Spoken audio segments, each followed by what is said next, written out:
Mister विवेक, x IIT NIT, तो proper engineer background से, and now आप एक फुल टाइम ट्रेडर बन चुके हैं इन द लास्ट 3-4 ईयर्स। शुरुआत में तो धीरे धीरे बने होंगे, बट देन फुल टाइम में आपको एकदम से कुछ समय हुआ है, और आप ऑप्शन बायर हैं, जो कि रिलेटिवली कम है आजकल, और उससे और कम कौन है? Profitable option buyer. अच्छा, आप जितने, आई डोंट नो कितने साल का देखा है PNL, बट आप कितने साल से प्रॉफिटेबल हैं? पिछले 2 ईयर प्लस से मैं प्रॉफिटेबल हूँ। एक्चुअली मैं 3 साल से ट्रेडिंग कर रहा हूँ। 1 साल जो मेरा ट्रेडिंग रहा वो जॉब के साथ था। अच्छा। तो उसमें 9 से 10 महीने थे, वो पूरा अगर PNL देखेंगे तो वो मेरा लॉस मेकिंग था। अच्छा। इनिशियली जब मैं सीख रहा था, लेकिन जब से मैं फुल टाइम ट्रेडिंग कर रहा हूँ, 2 साल से ही फुल टाइम ट्रेडिंग कर रहा हूँ, और वो दोनों साल मेरे प्रॉफिटेबल रहे हैं। तो 2022 में आप लॉस मेकिंग थे, या 2021-22 का जो फाइनेंशियल ईयर था वो मेरा लॉस था। तो 2022-23 जनवरी 2023 में रिपोर्ट आई थी सेबी की। यस। तो वो 2022 के अराउंड थी, कुछ 21 का भी पार्ट होगा, तो देयर इज़ अ चांस कि आप उसमें 11% प्रॉफिटेबल ट्रेडर्स में हों। There is a slight chance, depending on कि किस टाइम लाइन में है। ओके, ऑप्शन बाइंग की जो स्ट्रेटजी है उसको हम अलग कवर करेंगे आपका। आई वांट टू नो कि आप एक इंजीनियरिंग बैकग्राउंड से एक जॉब कर रहे थे बैंगलोर में, एंड जॉब करते भी आपको समय हो गया था, तो व्हाई डिड यू थिंक कि मेरे को करना है ये सब? क्योंकि एक तो आज की तारीख में जॉब इतनी अच्छी मिलना जी मुश्किल है, और उसके बाद उसको छोड़ देना तो रिलेटिवली अजीब लगता है। यस, टफ था मेरे लिए ये डिसीजन लेना जॉब छोड़ने का। एक्चुअली जो मेरा जॉब था वो कह सकते हैं मैकेनिकल इंजीनियरिंग के लिए एक ड्रीम जॉब हो सकती है, क्योंकि वो सिमुलेशन वर्क था मेरा, और रिसर्च एंड डेवलपमेंट में मेरा जॉब था TVS मोटर्स में। सो मैं 1.5 साल वहाँ जॉब किया, और प्रायोरिटी जैसे सबकी अलग होती है सर। जैसे मेरा प्रायोरिटी था थोड़ा इंडिपेंडेंटली वर्क करना, कुछ ऐसे फैमिली सिचुएशन बने जहाँ पे मुझे लगा कि मुझे इतना दूर रह के जॉब करना मेरे लिए पॉसिबल नहीं है। बीइंग अ सिंगल चाइल्ड काफ़ी डिफ़िकल्ट होता है, फैमिली को भी टाइम दे पाना और जॉब को भी टाइम दे पाना। सो वहाँ से मेरे दिमाग में आया कि फुल टाइम जॉब तो नहीं पॉसिबल है मेरे लिए। ओके। सो बट ट्रेडिंग का आइडिया भी उस समय मेरे दिमाग में नहीं था। एक्चुअली मैं सोचता था कि 4-5 साल मैं जॉब कर लूँ पहले, कुछ बैकअप या फिर कुछ कैपिटल जनरेट करूँ, फिर कुछ बिजनेस के बारे में सोचूंगा अपने होम टाउन में।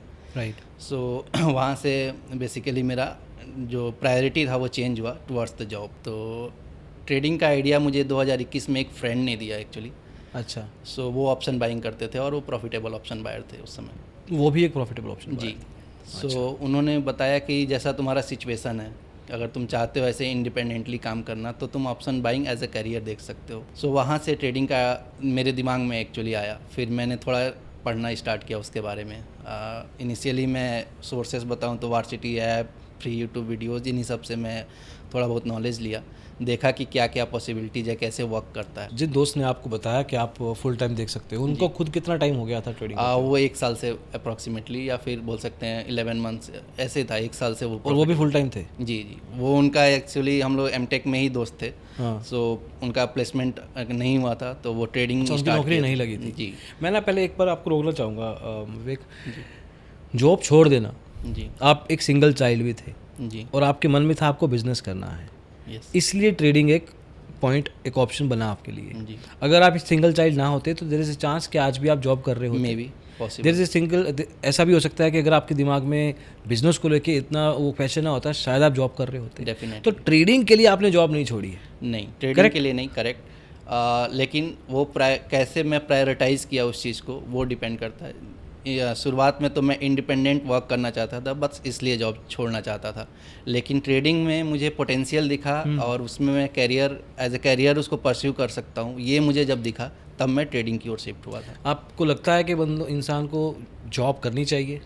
डेफिनेटली जॉब करनी चाहिए। ऐसा ही नहीं है कि जो जॉब कर रहे हैं उनको छोड़ दें, नहीं, ट्रेडिंग करने लग जाएं? Definitely not. क्योंकि मैं इसमें बिलीव नहीं करता हूँ कि मैं ट्रेडिंग कर रहा हूँ तो सब लोग ट्रेडिंग करें, या फिर सबका अलग अलग प्रायोरिटी है। बहुत लोग जॉब में खुश हैं और अपना काम भी कर रहे हैं, और अच्छा इनकम भी जनरेट कर रहे हैं। सो ऐसा नहीं है कि कोई बंदा आए और जॉब छोड़ दे और कोई अपना बिजनेस चालू कर ले। जो जिसमें सूटेबल है, मैं सोचता हूँ कि वो इसमें उसका वर्क करना चाहिए, चाहे वो ट्रेडिंग हो चाहे जॉब। तो ठीक है, प्लीज़ कंटिन्यू। आप बता रहे थे कि आपको बताया उन्होंने कि फुल टाइम में आ जाओ। जी। सो वहाँ से मैं थोड़ा नॉलेज स्टार्ट किया गेन करना, और फिर 4-5 महीने में प्रॉपर थोड़ा पढ़ाई किया उसके बारे में। फिर जून 2021 से मैं ट्रेडिंग स्टार्ट किया। एक्चुअली उस समय वर्क फ्रॉम होम था कोरोना की वजह से। अच्छा। सो जो भी 2-3 घंटे मुझे टाइम मिलता था जॉब से, तो मैं स्क्रीन के सामने बैठ के थोड़ा ट्रेड्स करता था उस समय। सो इनिशियली मैं यूज टू नहीं था इंटरफेसेस वगैरह से। सो मैंने इक्विटी से स्टार्ट किया, छोटे कैपिटल से, ताकि मैं थोड़ा इंटरफेसेस से यूज टू हो जाऊँ, कैसे वर्क करता है, अब कैसे काम करता है, ऑर्डर कैसे पंच करना है। इक्विटी में क्या करते थे आप? इक्विटी में जनरली मैं दिन इंट्राडे में ही कुछ ट्रेड लेता था। अच्छा। और उसको सेल भी कर देता था, मैं होल्ड नहीं करता था उस समय। मतलब ये था कि मुझे इंटरफेसेस से यूज टू होना है, बट मुझे लॉन्ग टर्म होल्ड नहीं करना उसको। अच्छा। बस हाँ, कुछ शेयर लिया, फिर उसको शाम को बेच दिया, जो भी है छोटे प्रॉफिट छोटे लॉस। कितनी देर किया ये 1 महीना मैंने किया। क्या सीखे इसमें? इसमें मार्केट ने तो मुझे पहला लेसन यही सिखा दिया कि आप ओपन पोजीशन छोड़ के कहीं नहीं जा सकते हो, चाहे आपका कोई भी हो, इंट्राडे अगर आप ट्रेडर हो तो। क्योंकि मुझे याद है कि इंडसइंड बैंक का मैंने कुछ शेयर लिया हुआ था उस समय, और मैं खाने गया था, और अच्छा, 10 मिनट के बाद मैं जब वापस आया तो देखा मेरे लॉसेस 5,000 से ज़्यादा हो गए। उस समय मेरे लिए काफ़ी ज़्यादा था कि मेरा कैपिटल ही 10 से 15,000 था उस समय। Oh my god, really? जी। क्या कोई लोअर सर्किट लगा था, क्या हुआ था? हाँ, उस समय फिर वो तो पोजीशन मैंने कट कर दिया, बट शाम को मुझे पता चला कि कुछ न्यूज़ के चलते इंडसइंड बैंक में हैवी सेल ऑफ आया था उस दिन। अच्छा। तो वो न्यूज़ बेस्ड कुछ इवेंट आया जिसके वजह से मुझे लॉसेस झेलना पड़ा था 5,000 का। सो पहला लेसन तो वही था मेरे लिए। पोजीशन ओपन नहीं, पोजीशन ओपन, स्टॉप लॉस वगैरह कुछ नहीं लगाया था आपने? स्टॉप लॉस मैं उस समय प्लेस नहीं करके गया था। मुझे लगा कि ठीक है, स्लोली मूव हो रहा है, मैं आ ही जाऊँगा 10 मिनट में। लेकिन ये मेरी सबसे बड़ी गलती थी उस समय। 10 मिनट में क्या ही हो जाएगा। हाँ, लेकिन ये काफ़ी महंगा पड़ा मेरे लिए, और एक सीख भी मिला कि ओपन पोजीशन ऐसे छोड़ के नहीं जा सकते अगर इंट्राडे में आप कर रहे हैं तो। उस 5,000 के नुकसान ने आपको हमेशा ज़िंदगी के लिए पक्का कर दिया कि अब आपने ओपन पोजीशन छोड़ के कहीं नहीं जाता हूँ मैं। ये आज तक तब से अभी तक नहीं हुआ कि मैं पोजीशन छोड़ के कहीं 5 मिनट के लिए गया हूँ स्क्रीन के सामने। तो उससे आपको लाखों का फायदा तो हो ही गया, कुछ तो कुछ पैसा तो रिकवर किया होगा आपने। कुछ तो हाँ, डेफिनेटली उससे ये तो हुआ होगा, कई सारे लॉसेस बच गए होंगे मेरे। हाँ। तो देन व्हाट? इंट्राडे करना शुरू किया, महीना किया, फिर चेंज क्यों किया इसको कि मेरे को इंट्राडे नहीं करना? हाँ, इंट्राडे में फिर मैं ऑप्शन में फिर नेक्स्ट मंथ से मैंने ऑप्शन में स्टार्ट किया ट्रेडिंग। मुझे ये पता था कि जैसे मेरे दोस्त ने सजेस्ट किया था कि ऑप्शन ट्रेडिंग में आप इंट्राडे कर सकते हैं और उसको एज ए करियर देख सकते हैं, क्योंकि वही एक ऐसा सेगमेंट है जिसमें छोटे कैपिटल से आदमी स्टार्ट कर सकता है। मेरे पास कोई बड़ा कैपिटल नहीं था इक्विटी में इन करने के लिए। सो मैं छोटे कैपिटल के साथ ही ऑप्शन बाइंग की ओर शिफ्ट हुआ फिर। सो ऑप्शन बाइंग में किया, ऐसे 2-3 महीने किया। फिर एक पैरेलली मेरे एक और दोस्त ने उस टाइम ट्रेडिंग स्टार्ट किया एक्चुअली। अच्छा। सो हम दोनों में बात भी होती रहती थी, उनका भी कुछ ऐसे ही चलता था, कोई छोटे मोटे प्रॉफिट एंड लॉस। सो 5-6 महीना टाइम बीत गया। 5-6 महीने में हम दोनों को ये रियलाइज़ हो गया कि मार्केट में तो पोटेंशियल है, लेकिन इसको पार्ट टाइम नहीं कर सकते हैं। बट आप जो 5-6 महीने थे जी, ये ऑन एंड ऑफ करते रहते थे ऑप्शन ट्रेडिंग, या आप रेगुलर ट्रेडिंग कर रहे थे? रेगुलर तो नहीं, क्योंकि मेरा जॉब भी था, तो कई बार ऐसा होता था कि ऑफिस जाना रह रहा है या फिर वर्क फ्रॉम होम में मुझे टाइम नहीं मिल रहा है, तो कभी 2 घंटे किया, फिर पता चला कि नेक्स्ट 2 दिन नहीं कर पा रहा हूँ ट्रेडिंग। सो ऐसा रहता था, रेगुलर बेस पे नहीं कर पा रहा था मैं। हाँ, लेकिन ऑप्शन ट्रेडिंग ही करता था, और कोई सेगमेंट में फिर नहीं ट्राई किया उसके बाद। मतलब उस टाइम पे ऐसा लगने लग गया था कि मैं ऐसा टाइम आएगा कि मैं जॉब छोड़ दूंगा और मैं फुल टाइम चला जाऊंगा? हाँ, फिर जब 6-7 महीने बीत गए, फिर मुझे ऐसा रियलाइज़ हुआ कि इसको एज ए करियर तो देख सकते हैं, बट मुझे फुल टाइम देना होगा और सीखना होगा। मेन इंपॉर्टेंट था कि मुझे सीखना होगा प्रॉपरली, डिसिप्लिन लाना होगा, क्योंकि उस समय ऐसा नहीं था कि प्रॉफिट्स नहीं होते थे, दिन के प्रॉफिट्स होते थे, कभी 10,000 15,000 ऐसे प्रॉफिट हुआ, लेकिन लॉसेस बड़े हो जाते थे, जिसके वजह से ओवरऑल पीएनएल जो रहता था वो रेड रहता था। सो मुझे ये लगा कि कुछ एरिया पे अगर वर्क करेंगे और इसको फुल टाइम देखेंगे तो हो सकता है कि मैं प्रॉफिटेबल ईयर निकालूं। उस समय किस बेस पे ट्रेड कर रहे थे? उस समय मैं जो ट्रेडिंग का स्टाइल था वो जनरली वार्सिटी ऐप से जो भी मैं नॉलेज लिया था कि बुलिश कैंडल क्या है, बियरिश पैटर्न्स क्या है, उस पैटर्न्स और कैंडल्स के बेस पे ले रहा था। Theoretical base? थ्योरेटिकली मैं बैक टेस्ट करता था, तो बैक टेस्टिंग में तो सारे अच्छे लगते थे, रिजल्ट आते थे, लेकिन वो प्रीमियम पे इम्प्लीमेंट कर पाना बहुत ही मुश्किल है, क्योंकि मार्केट में जब आप देखेंगे तो ऐसा रहेगा कि हाँ मार्केट आपके डायरेक्शन में गया, लेकिन एट द सेम टाइम आप प्रीमियम का चार्ट जब देखेंगे तो पता चलेगा कि डिके हो गया, थीटा डिके की वजह से या फिर किसी वजह से प्रीमियम मूव नहीं किया, जिसके वजह से आपको तो लॉस लेना पड़ जाएगा ऑप्शन बाइंग में। पर आपको ये तब समझ नहीं आ रहा था कि चलो आपका कैपिटल छोटा है जी, तो आप सारा का सारा कैपिटल क्यों डिप्लॉय कर रहे हो? नहीं, मैं एक बार में सारा कैपिटल डिप्लॉय नहीं करता था। अच्छा। जो मेरा सैलरी आता था, मैं पहले से डिसाइड करके रखा था कि इसको सीखने के लिए मैं 2 लाख रुपए दूंगा।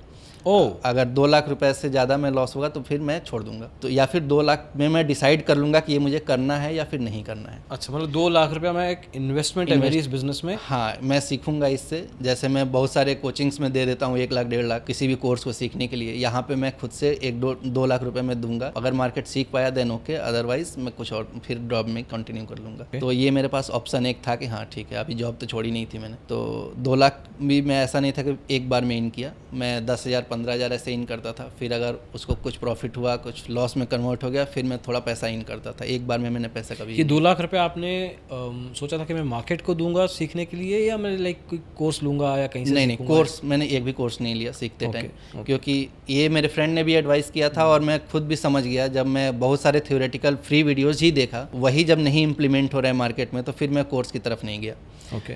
जो भी था मुझे ये पता था कि मुझे खुद ऑब्जर्व करना पड़ेगा क्या हो रहा है मार्केट में क्या नहीं, और जो मेरे कॉमन खुद की गलतियाँ थी पहले तो उस पर वर्क करना चाहिए था मुझे। मैं ये समझ गया, कोर्सेज तो बात की बात है, जो मैं खुद किसी अपना रूल जो बनाया हूँ अगर वो मैं नहीं फॉलो कर रहा हूँ तो मुझे पहले उस पर वर्क करना है।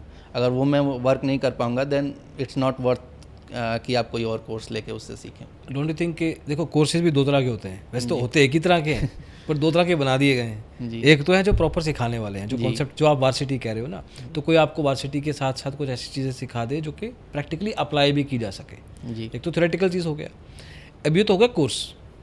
दूसरा होता है जो बन गया है आजकल, टिप्स, बिजनेस अकाउंट हैंडलिंग, ऐसा कुछ कर देंगे वैसा बना देंगे कुछ ना ऑल दैट। मैं उस कोर्स की तो खैर बात कर भी नहीं रहा था। ओके, लेकिन यार यूट्यूब से सीख रहे थे, लेकिन जिस तरह से यूट्यूब पे या सोशल मीडिया पे चलता रहता है, मतलब अभी नहीं चल रहा, काफ़ी समय से चल रहा है, जहाँ पे पता नहीं कि कौन सही है या कौन नहीं है। वॉज देयर टाइम कुछ ऐसा समय आया था जब तुम्हें पता लगा कि यार कई लोग जनरली सिखाते हैं और कई लोग अपने लिए बस बना रहे हैं? यस, शुरू में मैंने जैसे स्टार्ट किया तो सबके वीडियोस देखता था। हाँ।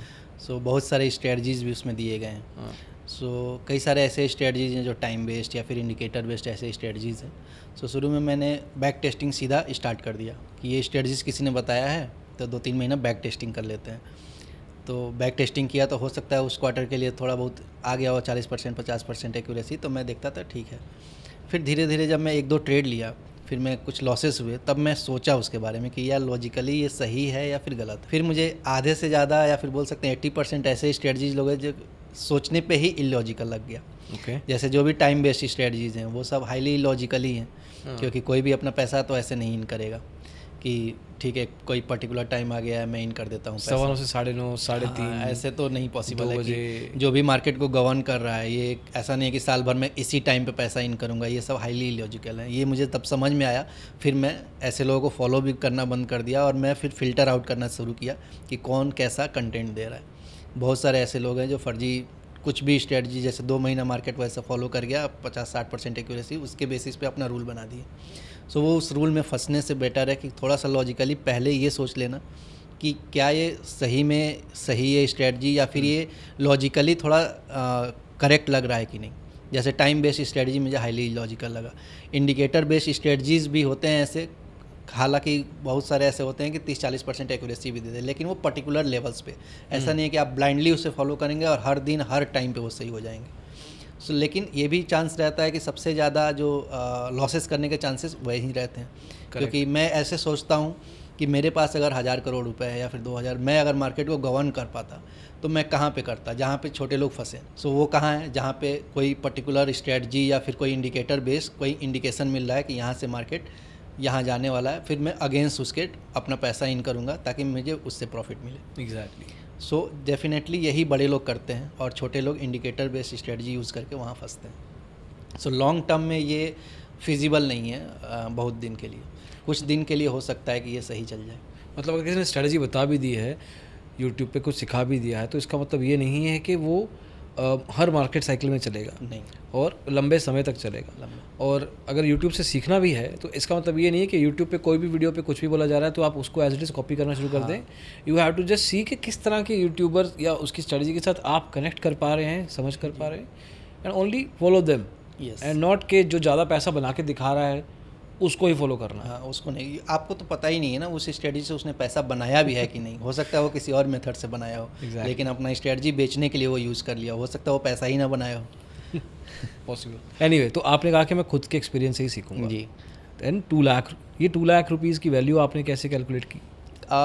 मुझे मतलब इनिशियली जो लॉसेस और 1-2 महीने में हुए प्रॉफिट एंड लॉसेस, उसके बेसिस पे मैं ये कैलकुलेट किया कि जो मेरे लिए सूटेबल है, मेरा जैसे डिसेंट जो सैलरी आती थी, तो ऐसा भी नहीं था कि बहुत कम सैलरी है ज़्यादा सैलरी, मैं वो अपने सैलरी के हिसाब से ही वो 2 लाख एलोकेट किया था कि मैं अगर हर महीने का अपना सैलरी का 30% या 20% इसको दूँ तो ये 10 मंथ के टाइम फ्रेम में इतना 2 लाख के अराउंड हो जाएगा, तो वो मैं देने के लिए रेडी था।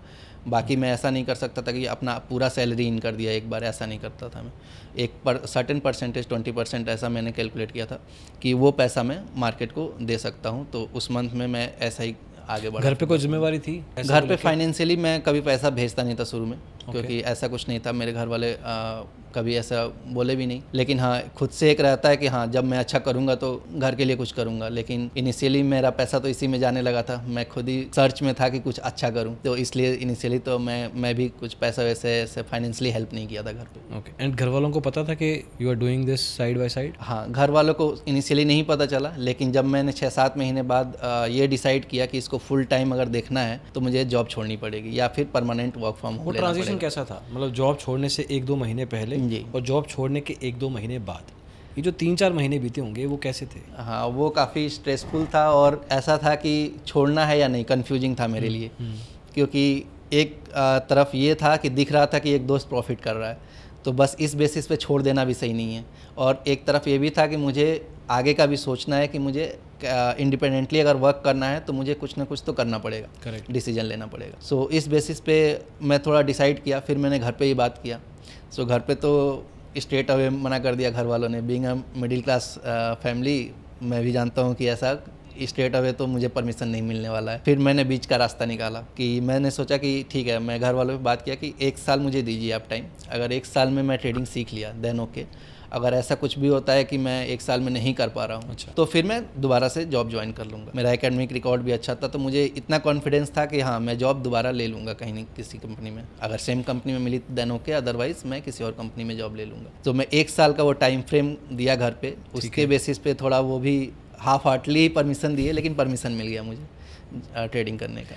बट जैसे छोड़ा जी, अब घर पे बैठ गए जी, ट्रेडिंग करने के लिए, अब मैं इसको फुल टाइम दूंगा जो मैं नहीं दे पा रहा था, ये रीज़न था ना छोड़ने का, कि अब मैं इसको पूरे 8 घंटे 10 घंटे जो भी टाइम 15 घंटे देने दूंगा। तो क्या वो रूटीन जो बना, पहले तो वो बना कैसे, कितनी जल्दी बना? कुछ और इमोशन भी आ रहे होंगे यार कि वहाँ पे तो मैं ये सब करता रहता था, अब मैं यार ये कर रहा हूँ, जी। ये फेज़ क्या था? काफ़ी मिक्स फेज था ऐसे, जिस दिन प्रॉफिट होते थे उस दिन लगता था कि वाह अच्छा किया जॉब छोड़ के, प्रॉफिट तो बन रहे हैं, लेकिन जिस दिन लॉस होता था फिर दिमाग में आता था कि पता नहीं आगे कैसा रहेगा, जॉब तो छोड़ दिया है मैंने। सो एक डर सा भी लगा रहता था मन में। और घर वालों को सबसे एक ये सब डिसीजन लेने में सबसे ज़्यादा डिफ़िकल्टी आती है कि दूसरों को क्या समझाना है, जैसे कि घर वालों को क्या जवाब देना है। अपने उसी समय मेरी शादी होने वाली थी एक्चुअली, सो उस समय मैंने किसी को बताया नहीं था जॉब छोड़ने का। मेरी लव मैरिज है तो मैंने अपने वाइफ से शेयर किया था ये, तो she was okay with it. Oh great, so या वो भी बहुत रेयर चीज़ है definitely. So she supported me on that, and उसके बाद से थोड़ा डिफ़िकल्टी रहता है इनिशियली 1-2 महीने, जब तक आप खुद से कुछ प्रॉफिट ना जनरेट कर लो, थोड़ा डिफ़िकल्ट रहता है कि डिसीजन डाउट आता है दिमाग में तुरंत कि आप ट्रेड लोगे, उस समय भी आपके दिमाग में चलता रहेगा कि आपने जॉब छोड़ के सही किया है या नहीं किया है। सो और ऑप्शन बाइंग में खासकर क्योंकि इतना फ्लक्चुएसन झेलना पड़ता है, कभी प्रॉफिट कभी लॉस, इतने ज़्यादा फ्लक्चुएसन्स होते हैं कि उसके चलते थोड़ा और ये रहता है कि जॉब छोड़ा है तो सही किया है कि नहीं। सो ये एक मिक्स फेज बोल सकते हैं। जिस दिन जैसे लॉस हो जाता था जी, उस दिन ख्यालों की एक दुनिया बन जाती होगी डेफिनेटली कि यार ऐसे तो मेरा ये लॉस हो गया, अब इतने दिनों में मुझे इतना पैसा कमाना है ताकि मैं उतना कमा लूँ जितना मैं जॉब में कमाता था, नहीं हुआ तो मतलब मैं तो कम में जा रहा हूँ, मतलब वह तो वो बढ़िया था वहाँ पे। ये सोच भी नेगेटिव, ये अंबार बन जाता है, एक बादल बन जाता है नेगेटिव हाँ, ये नेगेटिव थॉट्स तो आते हैं कि आपको सही डिसीजन लिया है कि नहीं, या फिर आगे क्या होने वाला, अगर इस रेट से चीज़ें गई तो कितनी जल्दी चीज़ें ख़राब हो जाएंगी, मैं 1 साल कंटिन्यू भी कर पाऊँगा या फिर नहीं, ये भी ख्याल आता है। और घर वालों को तो मैंने 1 साल से परमिशन ले लिया है कि 1 साल के लिए करूँगा, लेकिन वो 1 साल में चला पाऊँगा कि नहीं वो पैसा। एक काम मैंने अच्छा किया था, मैं ब्लेस्ड हूँ उस चीज़ के लिए कि मैंने घर वालों से पैसे नहीं लिए थे। अच्छा, तो नहीं लिए थे? नहीं, मैं वो हेडेक एक नहीं था मेरे दिमाग लाए थे पे। फिर ज़्यादातर जो मेरी सेविंग थी, तो ज़्यादातर सेविंग तो मेरी शादी में यूटिलाइज हो गया था। अच्छा, और 1 लाख मेरे पीएफ का पैसा था, उस समय मैंने पीएफ तोड़ दी। अच्छा 1 लाख रुपए मैंने पीएफ का पैसा उठाया था और 2 लाख मैंने अपने फ्रेंड से बोरो किए थे। अच्छा, एक फ्रेंड से जी। कि अलग अलग फ्रेंड्स? नहीं, एक फ्रेंड से बोरो किया 2 लाख रुपए। बताया था ट्रेडिंग के लिए ले रहा हूँ? हाँ, ट्रेडिंग के लिए ले रहे हैं। कितने टाइम में दे दूंगा वापस? उनको ऐसा कुछ नहीं था, वो बोले ठीक है तुमको जब हो जाए दे देना। अच्छा, तो वो 3 लाख रुपए में लेके ट्रेडिंग स्टार्ट किया था उस समय जब जॉब छोड़ा ऐसे था। दोस्त होने चाहिए ना। डेफिनेटली कोई कहीं ना कहीं से सपोर्ट मिलना चाहिए, आइदर आपको फैमिली से मिले या फिर दोस्त से मिल जाए। दोस्त का नाम बताना चाहेंगे या नहीं, कॉन्फिडेंशियल रखना? ये वही फ्रेंड है जिसने मुझे ट्रेडिंग से इंस्पायर किया था ट्रेडिंग करने के लिए। अच्छा। सो उनके पास उस समय अच्छा बैकअप था तो उन्होंने मुझे कैपिटल दिया। तो एक तरह से स्टेबिलिटी फाइनेंशियल तो आ जाती है कि चलो मैं इतने कैपिटल से करूँ। जी, बस ये एक अपना युद्ध है कि उतनी देर तक मैं सर्वाइव कर पाता हूँ या नहीं, Definitely. इमोशनली और फाइनेंशियली दोनों लेवल पे। माइंडसेट स्टेबल कब हो गया कि चलो यार अब बीत गया, अब मैं स्टेबल हूँ? कितने महीने लगे? मैं जब स्टार्ट किया शादी के बाद से हम दोनों दोस्त जो थे वो शिफ्ट हुए एक्चुअली भुवनेश्वर। उसी दोस्त, यस, उसी दोस्त के पास जो हम लोगों को इंस्पायर भी किए थे और पैसे भी दिए थे। सो उनके गाइडेंस में ही हम लोग ट्रेडिंग किए अगले 4-5 महीने। ये अच्छा हो गया। यस, माहौल चेंज हो गया, उस माहौल में आ गए। हाँ, उस माहौल में आए और वहाँ पे जब गए वहाँ पे तो एक कॉन्फिडेंस रहता था कि ठीक है, एक पीछे से एक सपोर्ट है, ये प्रॉफिटेबल है, हमें कुछ सपोर्ट करेंगे या फिर हमें आइडियाज़ देंगे कि कैसे प्रोसीड करना है आगे। सो वो एक हमारे लिए बूस्टअप था और 3-4 महीने ऐसे हम लोग साथ में ट्रेडिंग किए। हम लोग उनके गाइडेंस से ट्रेडिंग किए बोल सकते हैं और छोटा कैपिटल था हमारा। सो उसको ग्रो करने में उन्होंने काफ़ी हेल्प किया। जब हमारा कैपिटल इंडिविजुअली 6 लाख हो गया था, 3 लाख इंडिविजुअली? जी, इंडिविजुअली। ये 5-5.5 महीने लग गए। मैंने मई से स्टार्ट किया था और अक्टूबर एंड में जो मेरा कैपिटल था वो 6 लाख के अराउंड हो गया था। सो वहाँ पे हम लोग को बहुत सारी चीज़ें रियलाइज़ हुआ। पहला रियलाइजेशन ये था कि ये चीज़ें ग्रुप में पॉसिबल नहीं है। अच्छा, ग्रुप में पॉसिबल नहीं है? नहीं है, ओके। क्योंकि सबका माइंडसेट और नेचर अलग है। ठीक है। कोई ज़्यादा एग्रेसिव है, कोई पैसिव है। सो आप एक साथ बैठ के ट्रेडिंग नहीं कर पाओगे किसी और के माइंडसेट से या फिर किसी और के गाइडेंस से। अल्टरनेट मतलब आपको एक ना एक दिन अपने तरीके से करना ही पड़ेगा और अडॉप्ट भी करना पड़ेगा मार्केट को अपने नेचर के अकॉर्डिंग। अच्छा, आप ये कहने की कोशिश कर रहे हो कि वो पैसा एक अकाउंट में डाल के ट्रेडिंग नहीं करनी चाहिए या अलग अलग अकाउंट्स में इकट्ठे बैठ के नहीं करनी चाहिए? इकट्ठे बैठ के नहीं करनी चाहिए। आपको अपने माइंडसेट से ट्रेडिंग करना जरूरी है, क्योंकि ऐसा लगता है कि कई बार कन्फ्लिक्ट्स आ जाते हैं आइडियाज़ के। अगर किसी के गाइडेंस से आप ट्रेडिंग करो, आपको लगेगा कि जैसे किसी ने बताया कि ये लेवल इंपॉर्टेंट है, वो आपको अगर इंपॉर्टेंट नहीं लग रहा है तो आपको हेजिटेशन होगा उस ट्रेड को एग्जीक्यूट करने में। तो ये सब कन्फ्लिक्ट्स आ जाते हैं दिमाग में कि हमें इस मेथड से जाना चाहिए कि नहीं। सो ये हम लोग का जब कैपिटल जनरेट हो गया तो हम तीनों ने म्यूचुअली भी डिसाइड किया कि ये पॉसिबल नहीं है, अभी हम लोग को अपने नेचर के हिसाब से ट्रेड करना चाहिए। क्योंकि जो मेरे दोस्त थे जिन्हें ट्रेडिंग आती थी वो काफ़ी एग्रेसिव नेचर के थे, उनका बैकअप भी अच्छा था। सो वो वैसे कंफर्टेबल भी थे ट्रेड करने में, लेकिन हमारे पास बैकअप भी नहीं था और हम उस नेचर के भी नहीं थे, उतना एक्सपीरियंस भी नहीं था। सो उस मेथड से जाने में हमें ही लॉस होता और ऐसा कई बार दिख भी गया कि कई बार बड़े लॉस बड़े प्रॉफिट्स ऐसे हो रहे थे, उस समय की फ्रीक्वेंसी ऐसे रहती थी। सो वो मैं मतलब कंफर्टेबली उसको अडॉप्ट नहीं कर पाया कि मुझे बड़े लॉस है, मुझे चाहिए था कि कंसिस्टेंट प्रॉफिट हो, छोटे छोटे प्रॉफिट हो, मैं उस पर वर्क करना चाहता था। लेकिन उनका क्या मेथड है कि बड़े प्रॉफिट्स हो या फिर बड़े लॉट्स हो, मतलब उनका बैकअप अच्छा था तो वो बड़े प्रॉफिट्स के लिए ट्राई करते थे। जो डिस्कम्फर्ट आपको हो रहा था जी, क्या जो बाकी दोस्त थे उनको भी हो रहा था आपस में सबके एक दूसरे के साथ? सबको होता है ये कि एक लगता है कि अभी हमको मतलब अपने नेचर के अकॉर्डिंग ट्रेड करना चाहिए कैपिटल होने के बाद। ये हम लोग को 3-4 महीने में पता चल गया। अच्छा, मैं इसका एक पैरेलल एग्जांपल देता हूँ। ठीक है, आप थे, आपके साथ 2 दोस्त और थे। एक जो थे जिन्होंने आपको इंस्पायर किया, कैपिटल भी दिया, एक जो आपके कश्ती में आपके साथ सेम कश्ती में थे जी, है ना, same mindset, same background, same सोच फुल टाइम को लेके। अब ये 3 लोग आपस में एक दूसरे को जानते हैं, समझते हैं, हेल्प भी कर रहे हैं फाइनेंशियली, मेंटली, टेक्निकली, हर जगह से। लेकिन उसके बावजूद उन्होंने कहा कि कुछ समय के बाद जिन्होंने कैपिटल ग्रो भी कर लिया, फिर कहा कि यार इसके बाद की जर्नी हम अपनी करेंगे। इसका एक पैरेलल एग्जांपल देता हूँ। देखिए, आपने जॉब छोड़ी, मैं जानबूझ के इस चीज़ को लेकर आ रहा हूँ क्योंकि बहुत सारे लोग जॉब छोड़ देते हैं इस चक्कर में कि उनको ट्रेडर बनना है, क्योंकि उनको बहुत सारे इन्फ्लुएंसर्स बोल देते हैं कि आ जाओ ट्रेडर बना दूंगा, जॉब छोड़ दो, कुछ नहीं पड़ा, बॉस के नीचे लगने की कोई ज़रूरत नहीं है, अपने आप से आप बन सकते हो। आजकल ये कॉमन हो गया है। और फिर वो कहते हैं कि आप मेरे पास आओ, मैं आपको करा दूंगा। अब वो जो आपके मेंटर थे, एक तरह से एक दो दोस्त थे आपके, दूसरे को मैं मेंटर बोलूँगा, ऐसे बाकी लोगों के, नॉर्मल इंसानों के जिनको ट्रेडर बनना है, उनके मेंटर बनने की कोशिश करते हैं। जी, करेक्ट। ये वो सेम नहीं है। नहीं, ये बिल्कुल अलग अलग चीज़ें हैं। बिल्कुल इसमें तीनों का फायदा था, win win win. Win win उसमें किसी एक का ही फायदा एक का है फायदा जो आपको होता कह रहा है। नहीं। तो जो लोग ये देख रहे हैं तो प्लीज़ इस चीज़ को उसके साथ मत जोड़िएगा जो लोग नॉर्मली आपको कुछ बोल के कहते हैं कि आपको हम ट्रेडर बना देंगे। इनको किसी ने कहा नहीं था ट्रेडर बना दूंगा, इनको कहा था कि बन सकते हो, बन जाओ। यस, एक ऑप्शन है तुम्हारे लिए Option है। कि तुम फुल टाइम ट्रेडर बन सकते सकते हो। मैं बना दूंगा, आ जाओ। ये कुछ ने आपको कोई वायदा नहीं किया, ठीक है। ये होना एक्चुअली इम्पोर्टेंट है। एक सही मेंटरशिप होना काफ़ी इम्पोर्टेंट है, और मैं इसके लिए ब्लेस्ड फील करता हूँ और क्रेडिट भी देता हूँ उस दोस्त को जिसने हमेशा ये चीज़ समझा कि हमें कहाँ स्प्लिट होना चाहिए, कहाँ हमें गाइडेंस की ज़रूरत है, फाइनेंशियली मेंटली हेल्प की ज़रूरत है, वो उन्होंने किया। करेक्ट। वो होना काफ़ी ज़रूरत है, जो कि आजकल रेयरली होता है। आपको अगर पेड कोर्सेस अगर ये सब में देखेंगे तो आपको मिलेगा नहीं वो सब। आजकल तो बिजनेस बन गया है, बिजनेस बन गया है। एनीवे, तो मूव ऑन करते हैं। तो आप लोग अब अलग अलग हो गए। अब ये अकेलापन डिफरेंट था इससे पहले वाले अकेलेपन से, क्योंकि तब आप लिटरली अकेले थे, पता भी नहीं था कि क्या हो रहा है, emotional turmoil and all that.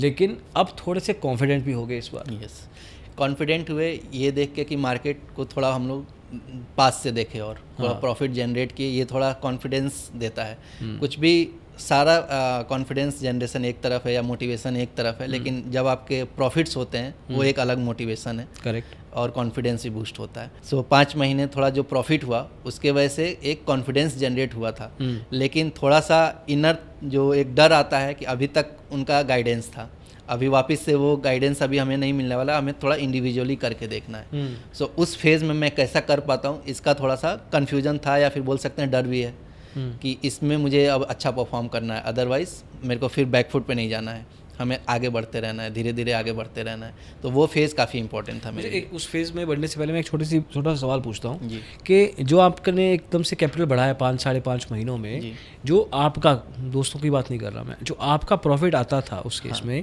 वो आपको बड़ा प्रॉफिट कम बार आता था या छोटा प्रॉफिट बड़े लगातार आता था? ये मैं वही बोल रहा हूँ, जैसे उनका एग्रेसिव नेचर था, तो हम लोग जैसे जो ट्रेड लेते थे बड़ा प्रॉफिट्स आता था और बड़े लॉसेस भी आते थे, और यही पे कॉन्फ्लिक्ट भी थोड़ा आया नेचर में, क्योंकि मैं चाहता था कि कंसिस्टेंसी की ओर जाना, और ऐसा रहता था कि सबकी अलग अलग प्रायोरिटी और सबका बैकअप अलग रहता है, तो सबका अलग प्रायोरिटी हो जाता है। सो मेरा था कि कंसिस्टेंट प्रॉफिट जनरेट हो, लेकिन उस समय जो सिचुएशन था वो ऐसा नहीं था। सिचुएशन ऐसा था कि बड़े प्रॉफिट्स बड़े लॉस आते थे, लेकिन मैं शिफ्ट करना चाहता था छोटे प्रॉफिट छोटे लॉस की तरफ, और लगातार क्वांटिटी बढ़ जाए, हाँ, वैल्यू ऑफ प्रॉफिट थोड़ी कम हो जाए चलेगा।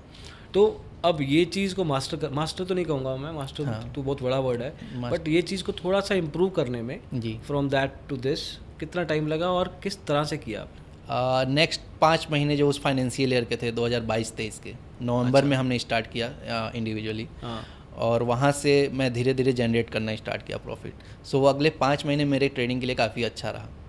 और उसमें जो मैंने प्रॉफिट जनरेट किया वो 6 लाख का कैपिटल था जो मेरा, उससे मैंने अप्रॉक्सीमेटली 8 लाख के अराउंड प्रॉफिट जनरेट किया, जो कि 6 और 8 या 6 प्लस 2? नहीं 6 प्लस 8, मतलब 6 लाख कैपिटल था और 8 लाख प्रॉफिट जनरेट किया। ये किस टाइम की बात है? ये मैं 2022-23 फाइनेंशियल ईयर की बात कर रहा हूँ, नवंबर से लेके मार्च तक। इसमें मार्केट का थोड़ा हाथ था कि मार्केट ऊपर जा रही थी? हाँ, मार्केट बोल सकते हैं कि जैसा अभी मार्केट का करेंट सिचुएशन है वैसा मार्केट नहीं था, थोड़ा स्टेबल मार्केट रहता था उस समय। अभी जैसे जो फ्लक्चुएशंस या फिर मैनिपुलेशन बोल सकते हैं हो रहा है, वैसा थोड़ा कम हो रहा था उस समय।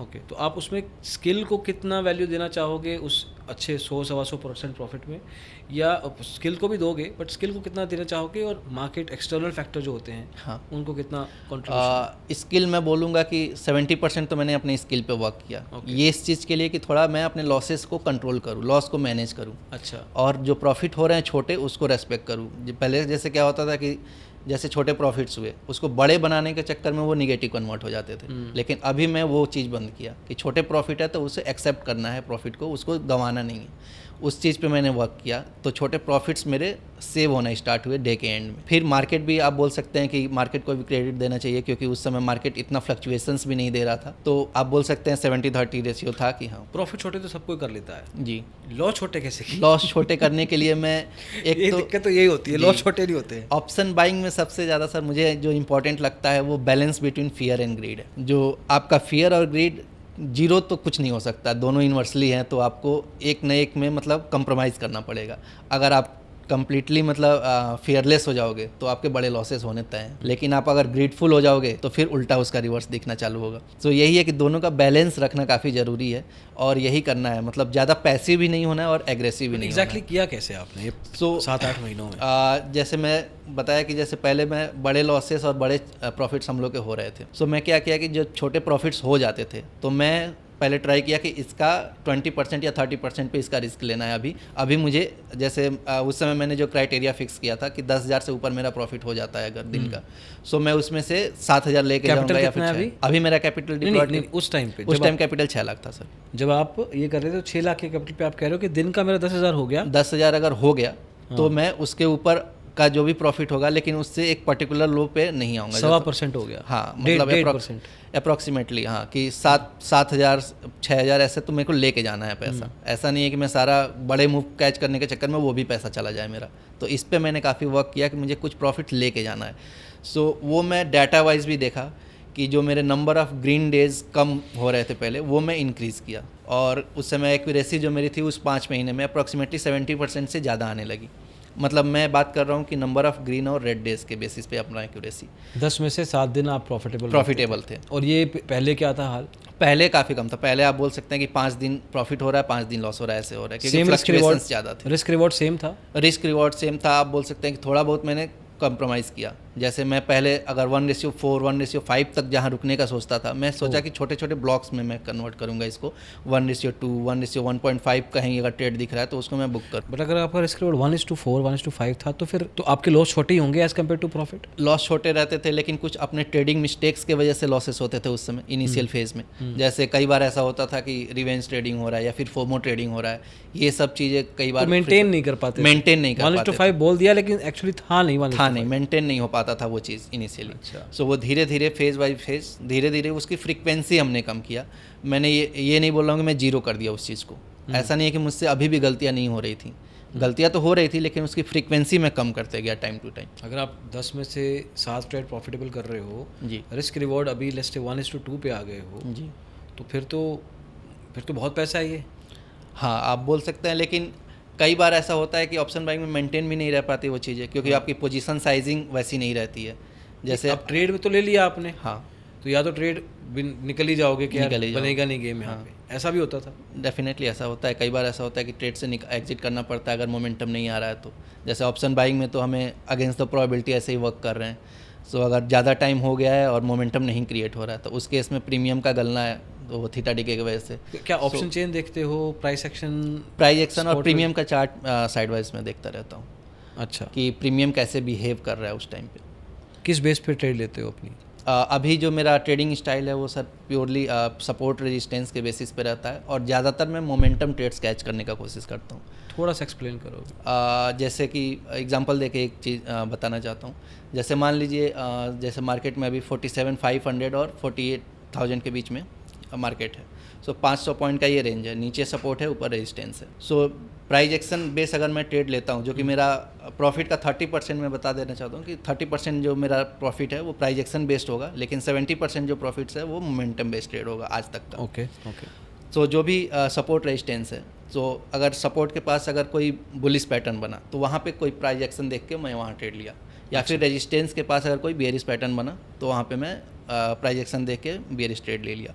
लेकिन मोमेंटम ट्रेड्स में क्या होता है कि मोमेंटम ट्रेड्स में आप बैठे रहते हो ये देखने के लिए कि वहाँ पे क्या सेलर एक्यूमुलेशन जो जोन क्रिएट हुआ है सपोर्ट रेजिस्टेंस के पास, वहाँ पे वो कटने वाला है क्या। सो उस बेसिस पे अगर वहाँ मोमेंटम क्रिएट होता है तो फिर वहाँ कैसे पता लगता है कि कटने वाला है? ऑब्जर्व करके सर, मैं एंटिसिपेशन में एंट्री नहीं लेता हूँ वहाँ पे। मैं देखता हूँ अगर वहाँ पे कोई भी ऐसा पैटर्न बनता है, जैसा कि मान लीजिए सपोर्ट के पास मार्केट आके होल्ड कर रहा है और वहाँ से ऐसा मुझे रियलाइज़ हुआ दिखा कि सपोर्ट कटा, तो फिर मैं वहाँ एंट्री लेता हूँ मोमेंटम में। अगर पहले से एंटिसिपेशन में कुछ मैं नहीं लेता हूँ क्योंकि एंटिसिपेशन में लेने पे फिर ज़्यादा बार लॉस हो जाएंगे।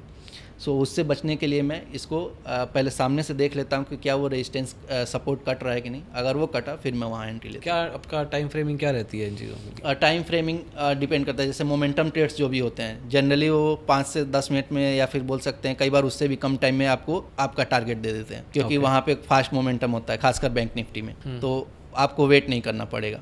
और जो प्राइस एक्शन बेस्ड ट्रेड होता है उसमें बेसिकली हमको टाइम देना पड़ता है, हाँ। क्योंकि उसमें आपको वेट करना पड़ेगा आपके एसएल और टारगेट के लिए। सो वो कई बार ऐसा भी होगा कि मार्केट आपके डायरेक्शन में है लेकिन प्रीमियम वैसा नहीं गया, फिर आपको एग्जिट करना पड़ जाएगा ब्रेक इवन पे, या फिर लॉस में भी एग्जिट करना पड़ सकता है। सो प्राइस एक्शन बेस्ड थोड़ा टाइम टेकिंग है, लेकिन जो मोमेंटम ट्रेड्स हैं आपको क्विक डिसीजंस लेना है। तो इसमें तो वॉल्यूम पे भी नज़र जाती होगी आप? हाँ, वॉल्यूम पे नज़र जाती है और उसके बाद से मार्केट में प्रीमियम पे नज़र जाती है कि प्रीमियम पे जैसे आपका जो मार्केट का लेवल है प्रीमियम में वहाँ पे एक्चुअल में सपोर्ट या रेजिस्टेंस क्रिएट हो रहा है कि नहीं। ओके। कई बार ऐसा होता है कि सेलर जिस प्रीमियम के लेवल से सेल ऑफ किए हैं और मार्केट उस लेवल पे पहुंच गया है, जैसे राउंड लेवल पे पहुंच चुका है, लेकिन प्रीमियम पे आपको दिख रहा है कि वो प्राइस काफ़ी नीचे है अभी, तो सेलर्स उससे डरेंगे नहीं। सेलर्स तब डरेंगे जब प्रीमियम के लेवल उस वहाँ तक पहुँचे ताकि उनका एसएल कटे। अगर वैसे लेवल्स जैसे आइडेंटिफाई होता है मुझे कि यहाँ पे सेलर्स कटने वाले हैं या फिर उनके एसएल जाने वाले हैं, फिर मैं वहाँ पे अलर्ट रहता हूँ। मैं एंट्री नहीं लेता हूँ, पहले अलर्ट रहता हूँ। अगर वहाँ पे सामने से दिख गया कि हाँ यहाँ क्रिएट हुआ मोमेंटम, देन मैं वहाँ पे एंट्री लेता हूँ। वहाँ पे जनरली ये भी होता है कि आपको कई बार रिवर्सल भी फेस करना पड़ता है, क्योंकि मोमेंटम जरूरी नहीं है कि फॉरवर्ड हो जाए। तो इसीलिए जो पोजीशन साइजिंग रहता है, जो मेरा रेगुलर ट्रेड है, वहाँ से 1/3 या फिर 1/2 ही रहता है। तो हल्का कार्ड देते हो अभी? हाँ, आप 2/3 कार्ड निकाल देते हो? हाँ, नहीं, मैं पोजीशन एंट्री ही लेता हूँ, हाफ या फिर 1/3 में, क्योंकि मुझे ये चीज़ का रियलाइजेशन है कि जो मुझे प्राइस एक्शन बेस्ड ट्रेड है, जो वहाँ पे आपको रूल फॉलो कर सकते हैं, क्योंकि आपका एसएल और टारगेट फिक्स है। एसएल आपका कुछ भी पॉइंट्स आप रख सकते हो, लेकिन जो मोमेंटम ट्रेड्स हैं बेसिकली उसमें एसएल बड़े हो जाते हैं, क्योंकि जहाँ से मोमेंटम क्रिएट हो रहा है वो कैंडल्स काफ़ी, उसका लोड काफ़ी नीचे आ जाता है। सो अगर मैं अपना रेगुलर साइज डालूंगा वहाँ पे तो मुझे बड़े लॉसेस फेस करने पड़ जाएंगे। सो उस बेसिस पे मैं हाफ या फिर 1/3 क्वांटिटी रखता हूँ ताकि अपना लॉस मैनेज कर पाऊँ अगर रिवर्सल आ जाता है तो। लेकिन ये मुझे पता है कि अगर वहाँ से मुझे प्रॉफिट आता है तो क्विक प्रॉफिट आएगा।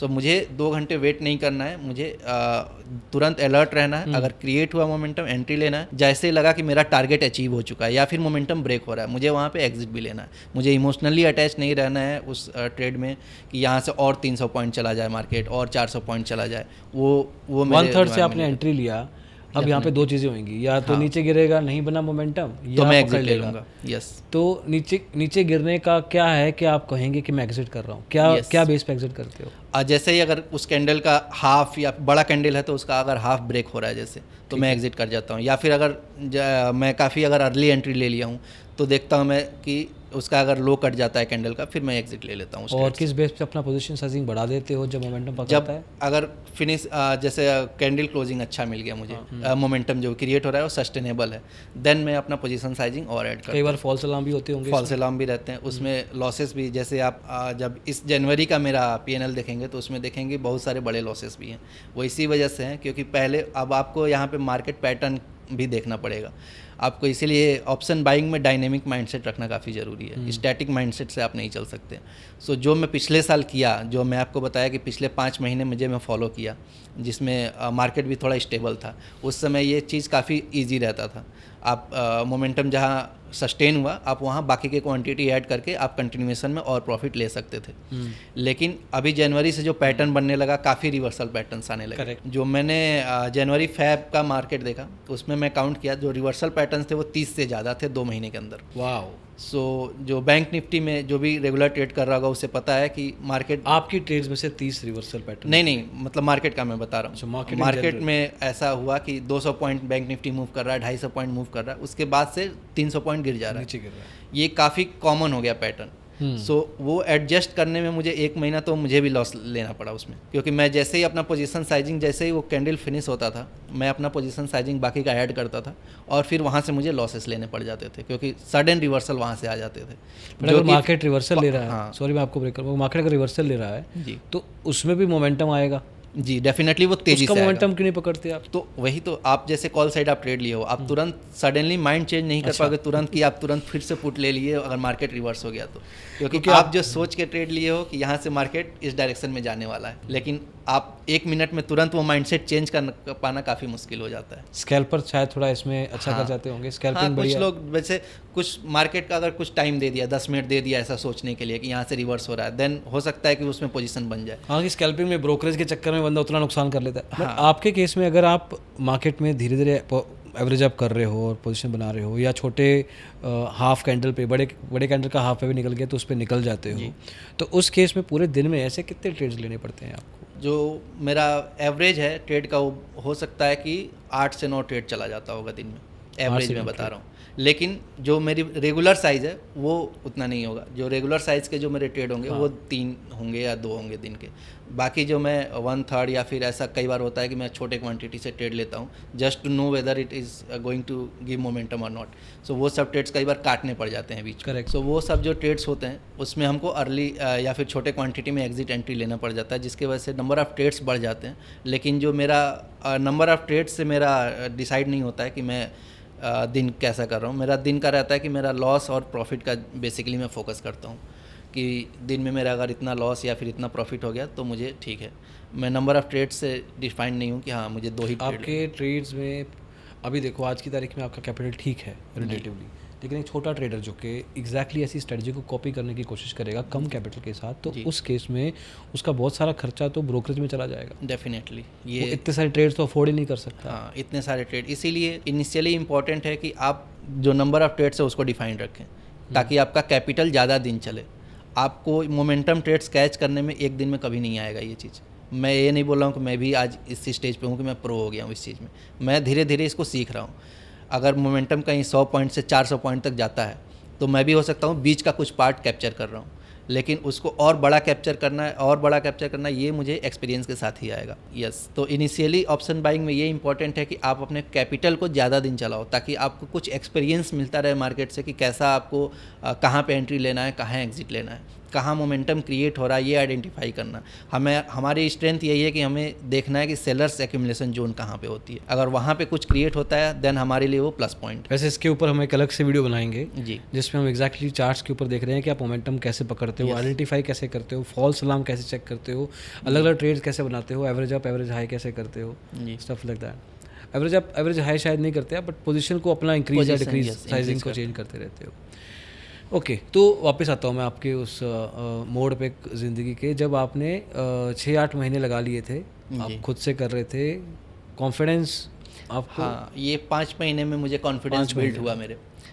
मार्च वो फाइनेंशियल ईयर जैसे ही क्लोज हुआ, सबसे पहले तो मुझे इस बात की खुशी हुई कि मैं घर पे जवाब दे सकता हूँ अभी कि जो मैं जॉब में इनकम कर रहा था उतना मैं ट्रेडिंग में इनकम कर लिया मैंने। सो अब मैं इसको एज ए करियर मैं परस्यू करूँगा आगे। सो वो मैंने घर पे डिस्कस किया, फिर घर वालों को कोई उससे आपत्ति नहीं हुआ था, उन्होंने भी परमिशन दे दिया कि ठीक है आप कंटिन्यू करो। सो वहाँ से फिर हम लोग अपने होम टाउन भी शिफ्ट हो गए उसके बाद से, और वहाँ से फिर मैंने अगले साल फिर से कंटिन्यू किया और भी एरियाज़ पे वर्क किए जिससे प्रॉफिट भी बेहतर हुआ और मार्केट अंडरस्टैंडिंग तो वो डेली बेहतर होता रहता है जैसे जैसे आप ट्रेड करते जाओगे। सो वो एक फेज़ था इनिशियल के 5 महीने, और उसके बाद से ऐसा भी फेज आया जहाँ पे मैं ओवर कॉन्फिडेंस जोन में भी गया। मैं वहीं जाने वाला था अभी, खुद ही बोल दिया आपने। अच्छा, जब ये 5 महीने खत्म हुए, ये कौन सा टाइम है? ये मार्च 2023 का टाइम है, मतलब करीब 1 साल 2 महीने 14-15 महीने पहले। जी। तो मार्च 2023 के बाद आपको लगा कि अब मैं कर सकता हूँ जी। इनविंसिबल वाली फीलिंग कब आई? ये मार्च के बाद अप्रैल में भी मेरा अच्छा प्रॉफिट निकला। और उसके बाद से मुझे लगा कि मैं इतना प्रॉफिट, एक पर्टिकुलर प्रॉफिट मैं बार बार जनरेट कर ले रहा हूँ। सो जैसे अप्रैल का मंथ बीता, मुझे लगा कि मैं अभी एक पर्टिकुलर अमाउंट जनरेट कर ले रहा हूँ। सो वहाँ पे थोड़ा मैं ओवर कॉन्फिडेंस जोन या फिर यूफोरिक स्टेज में बोल सकते हैं कि मैं चला गया, जहाँ मई में मुझे उसका खामियाजा भुगतना पड़ा एक्चुअली। ओके। सो मई में 10 दिन तो अच्छे बीते, उसके बाद से एक ऐसा ट्रेडिंग सेशन था जहाँ पे मेरे 6 लाख का कैपिटल से 2.5 लाख का एक दिन में लॉस हो गया था। ओह my God. That is approximately 40% of my capital dune in 1 day. एक सेकेंड, मैं तो तैयार नहीं था यार इस बात के लिए। Yes. So you are saying कि जब सारा कुछ सही हो गया था, फिल्म के बाद लास्ट में द एंड भी लिखा आ गया था, ऑलमोस्ट हैप्पी स्टोरी, तो आप कह रहे हो कि एक पार्ट 2 शुरू हो गया, पार्ट 2 जहाँ पे आपका 6 लाख का कैपिटल, जो कि बढ़ गया होगा अभी तक तो, क्योंकि 8 लाख का प्रॉफिट भी, लेकिन मैं प्रॉफिट निकाल लेता था, तो मैं 6 लाख मेंटेन रखता, 6 लाख मेंटेन करके रखा था, उसमें 2.5 लाख रुपए एक दिन में मेरा लॉस हुआ। 2.5 लाख रुपए। ओके। सो एक दिन में या एक ट्रेड में? नहीं, एक दिन में लॉस तो हुआ। रिवेंज भी लिया फिर आपने, रिवेंज ट्रेडिंग आपने मार्केट से। जी। वहाँ पे इस यूफोरिक स्टेज में पहुँचने के बाद एक रिवेंज ट्रेडिंग वहाँ पे आई, और एक सब चीज़ अच्छा चलते चलते मुझे लगा कि मैं अपना लॉस रिकवर कर सकता हूँ किसी भी स्टेज से। सो वहाँ से एक मेरी जो ये मिस्टेक थी, मार्केट ने उस दिन दूर कर दिया। ओके। उस दिन मेरा जो लॉस था वो एक्सीड होते गया, और जो लॉस मतलब मेरा पर्टिकुलर जो लॉस रहता था लॉस लिमिट कि हाँ, एक तो रहता है कि नॉर्मल लॉस लिमिट है, एक होता है maximum loss limit. Correct. Maximum loss limit भी जब क्रॉस कर गया फिर वो लॉस शाम को दिखता है कि कितना बड़ा हो गया। फिर ऐसा हो गया था कि मेरा कैपिटल 40% वाइप आउट हो चुका था उसी दिन। What exactly happened? और उसके बाद से काफ़ी इमोशनल टर्मोइल आया मेरे दिमाग में कि अभी क्या करना चाहिए मुझे। नहीं, मुझे पहले तो ये बताओ किया क्या, ऐसा किया क्या कि जो 2.5 लाख रुपए खो दिया? पूरा दिन बताओ मेरे को। तो उस दिन ऐसा हुआ कि इनिशियली मैं प्रॉफिट में था, 20,000 के प्रॉफिट में था। अपना ही रूल मैं ब्रेक किया जो मैं फॉलो करते आ रहा था, कुछ प्रॉफिट में लेके जाऊंगा शाम को। वो जीरो हुआ किसी ट्रेड में क्योंकि सडन स्पाइक्स लगा और उस समय मैं एसएल नहीं प्लेस कर पाया था और सडन स्पाइक्स में वो चला गया। उसके बाद से ये आया कि अभी मुझे एक सबके इनिशियली दिमाग में आ जाता है कि ठीक है मेरा दिन का इतना प्रॉफिट था, मैं अभी कुछ रिकवर कर लेता हूँ। ओके। वो करते करते और लॉस बढ़े। फिर जैसे जैसे और ट्रेड लेते गए, मार्केट उस दिन इतना ख़राब था कि जो मार्केट ख़राब था, मार्केट ख़राब नहीं बोल सकते हैं, लेकिन मुझे समझ जाना चाहिए था कि मेरे लिए वो दिन नहीं है। हाँ। वो मैंने एक गलती किया कि मैं समझ नहीं पाया उस चीज़ को। मैं रिवेंज लेता गया कि यहाँ से मेरी ट्रेड सही हो जाएगी, यहाँ से मेरी ट्रेड सही हो जाएगी, और मैं अपने रेगुलर साइज़ को में ट्रेड लेते गया, जो कि मैं साइज़ भी छोटा नहीं किया, पोजीशन साइजिंग। अच्छा। वो मेरी गलती थी जिसके चलते वो रिवेंज ट्रेडिंग में मेरा लॉस एक्सीड हो गया। लॉस 3-4 छोटे-छोटे लॉस हो गए, तो एक बड़ा प्रॉफिट चाहिए मेरे को ताकि मेरा लॉस कंपनसेट हो जाए। हाँ, वो करते करते मैं और ज़्यादा ड्यूरेशन अपना ट्रेड बढ़ाया, उसमें और बड़े लॉस लेने पड़े उस दिन। कितने ट्रेड्स लिए पूरे दिन में? रिकॉर्ड बना दिया होगा तो याद नहीं है, लेकिन हाँ उस दिन हो गया होगा कि शायद 20-25 ट्रेड हो गए होंगे मेरे। मतलब 3 दिन का ट्रेड एक दिन में कर लिया? एक दिन में। और लॉस तो मेरे महीनों का वो अभी चला गया। फिर इतना लॉस तो मिला के नहीं हुआ होगा आज तक? मिला के नहीं हुआ होगा, जल्दी लॉस इतना बड़ा नहीं होता था, उस दिन हुआ था जो। वहाँ से मुझे थोड़ा इमोशनली मैं सोचने पे मजबूर हो गया। यस, ऑनेस्टली या मैंने अपना मोबाइल ही फेंक दिया था, मुझे याद है उस दिन। थोड़ा फ्रस्ट्रेशन और क्या बोलते हैं वो जो मैंने गलती की उस पर रिग्रेट भी हो रहा था कि मैंने ऐसा क्यों किया, क्योंकि जनरली मैं इतने दिन से जो मेंटेन करते आया, इतने दिन से जिसको फॉलो करते आया, वो चीज़ मैंने ब्रेक कर दिया आज। और मार्केट में मैं यहाँ पे इस स्टेज पे सबको बताना चाहता हूँ, आप एक दिन वो फ्रस्ट्रेशन वाला दिन अपने दिमाग में लाएंगे, ऑप्शन बाइंग के लिए वो इनफ है आपका कैपिटल ले जाने के लिए। उस एक दिन से दूर रहिए, वो एक दिन से कोसों दूर रहना पड़ेगा ऑप्शन बायर को, स्पेशली ऑप्शन बायर को। यस। जो शाम थी, मोबाइल फेंक दिया, रोए, घर पे भी बताया होगा? यस, वाइफ को मैंने बताया था, घर पे तो नहीं बताया, लेकिन हाँ यस, वाइफ को बताया होगा। खाना खाया होगा कच्चे मन से, रात को नींद भी अच्छे से नहीं आई होगी, आंखें खुली रही होंगी 1-1.5 बजे तक। यस। सुबह जाग भी शायद जल्दी आ गई हो। वो सुबह जाग आने के बाद दोबारा जब टेबल पे बैठे ट्रेड करने के लिए, व्हाट वाज योर थॉट? सिर्फ एक प्योर थॉट। मैं ऑनेस्टली बताऊं तो मैं ये जो मैंने कहा ऐसा ही था। मैं तो इमेजिन कर रहा था कि जनरली कोई इंसान यस डेफिनेटली यही फेज था, और यही एक बोल सकते हैं कि इमोशनली मैं काफ़ी डिस्टर्ब भी हुआ, खाना से लेके और अपने एक्टिविटीज़, डेली एक्टिविटीज़ को भी लेके। लेकिन यही होता है कि आप किससे क्या सीख रहे हो। उस समय मुझे ये चीज़ रियलाइज़ हुआ, मैं जिससे फॉलो कर रहा था मैं उससे अच्छा चीज़ सीखा हूँ। वो बाद में मुझे रियलाइज़ हुआ, उस दिन मैंने उसी से मोटिवेशन लिया। जैसे बहुत सारे लोग सबको फॉलो करते हैं, बहुत सारे अच्छे यूट्यूबर्स भी हैं और ट्रेडर भी हैं जो सिखाते हैं, उनके स्ट्रेटजीज लोग सीखते हैं। मैं तो उनका स्ट्रेटजीज कभी नहीं फॉलो किया, लेकिन माइंडसेट हमेशा देखता था कैसा किसका है। करेक्ट। मैं बहुत से ऐसे ट्रेडर को देखता था कि कई दिन लॉस लेते थे। हो सकता है मेरा वो दिन एक दिन का लॉस था इसलिए बड़ा दिख रहा था, लेकिन कई लोग ऐसा भी होता है कि 10 दिन कंटिन्यूएशन में लॉस लेके वो अमाउंट लॉस कर देते हैं। तो मैं देखा कि 11वें दिन भी वो सेम माइंडसेट से आते हैं, अपना हौसला मतलब रखते हैं कि हाँ ठीक है, कोई बात नहीं, मार्केट ख़राब था या फिर मैं गलती किया, लेकिन मैं उसको सुधार सकता हूँ। तो ये मैंने सीखा था। मैं भी बहुत लोगों को फॉलो करता हूँ, मैं भी बहुत लोग से मैंने स्ट्रेटजीज तो उनको कभी नहीं अपनाया, लेकिन ये माइंडसेट ज़रूर मैं सीखा था कि ट्रेडिंग करना है तो ये सब फेज़ आएंगे। ये मैं अपने आप को मोटिवेट कर रहा था अंदर से कि मुझे करना है और मुझे ये गलती रिपीट नहीं करना है। लेकिन मेरे पास डिसीजन को लेके थोड़ा कॉन्फ्लिक्ट आया था, क्योंकि उस समय प्रॉफिट जो मैं एक्सट्रैक्ट करता रहता था अपना डीमैट से, वो मेरे पास कुछ बैकअप था। तो मैं सोचा कि अभी मैं फिल करके वापस से इसको 6 लाख बना दूं या फिर मैं इसी से कंटिन्यू करूं। फिर मैंने ये डिसीजन मेरे लिए काफ़ी ये था, इम्पोर्टेंट था, और बाद में मेरे लिए काफ़ी हेल्पफुल साबित हुआ, क्योंकि फिर ये हुआ कि मैं वहाँ से डिसाइड किया कि ये सब फेज हो सकता है, आज नहीं तो कल फिर से आ जाए। करेक्ट। तो मैं बार बार इसको पैसे से फिल नहीं कर सकता। और वो डिसीजन भी मतलब सही नहीं होगा, क्योंकि मैं अपना ही आदत ख़राब कर लूँगा। फिर मैं अपने गलती का रिग्रेट भी नहीं करूँगा और उसको सुधारने का भी कोशिश नहीं करूँगा। करेक्ट। सो वहाँ पे मैंने पैसा इन नहीं किया, कैपिटल कम ही रखा। कैपिटल कम रखा, 3 लाख से ही मैं ट्रेड किया। फिर मैं अपने ओल्ड मेथड पे आया कि छोटे प्रॉफिट मेरे को जनरेट करना है। जिस दिन मार्केट अच्छा होगा, मेरे को इजी मार्केट दिखेगा कि इजी पॉइंट कुछ मिल रहे हैं, मोमेंटम मिल रहा है, उस दिन अपने आप पैसा आ जाएगा। लेकिन मैं उसके पीछे नहीं जाऊँगा, बड़े प्रॉफिट्स के पीछे। मैं छोटा प्रॉफिट जो भी होगा वो मैं जनरेट करूँगा।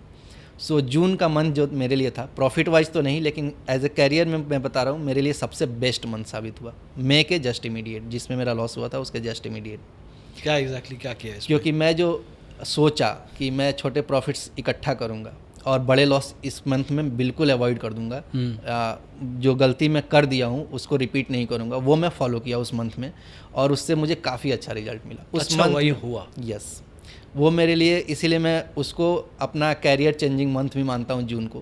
कि ठीक है, जो भी मेरा था, माइंडसेट भी मेरा बहुत ख़राब था उस समय, इतना बड़ा लॉस लेने के बाद कैपिटल भी मेरा छोटा हो चुका था, मेरा पोजीशन साइजिंग भी अब चेंज हो चुका था। तो वहाँ से मैं धीरे धीरे जैसे जनरेट किया उस चीज़ को, फिर से अपना कैपिटल जब मैचअप किया, वो मेरे लिए काफ़ी कॉन्फिडेंस बूस्टअप था। ये भी अपने आप में चैलेंज है यार, चैलेंज कि वापस 6 लाख पे पहुंचना है खुद से इसी कैपिटल के साथ। और जून का मंथ मेरे लिए इतना अच्छा गया कि जून के मंथ में अप्रॉक्सीमेटली मेरा 2 लाख से ज़्यादा प्रॉफिट हुआ।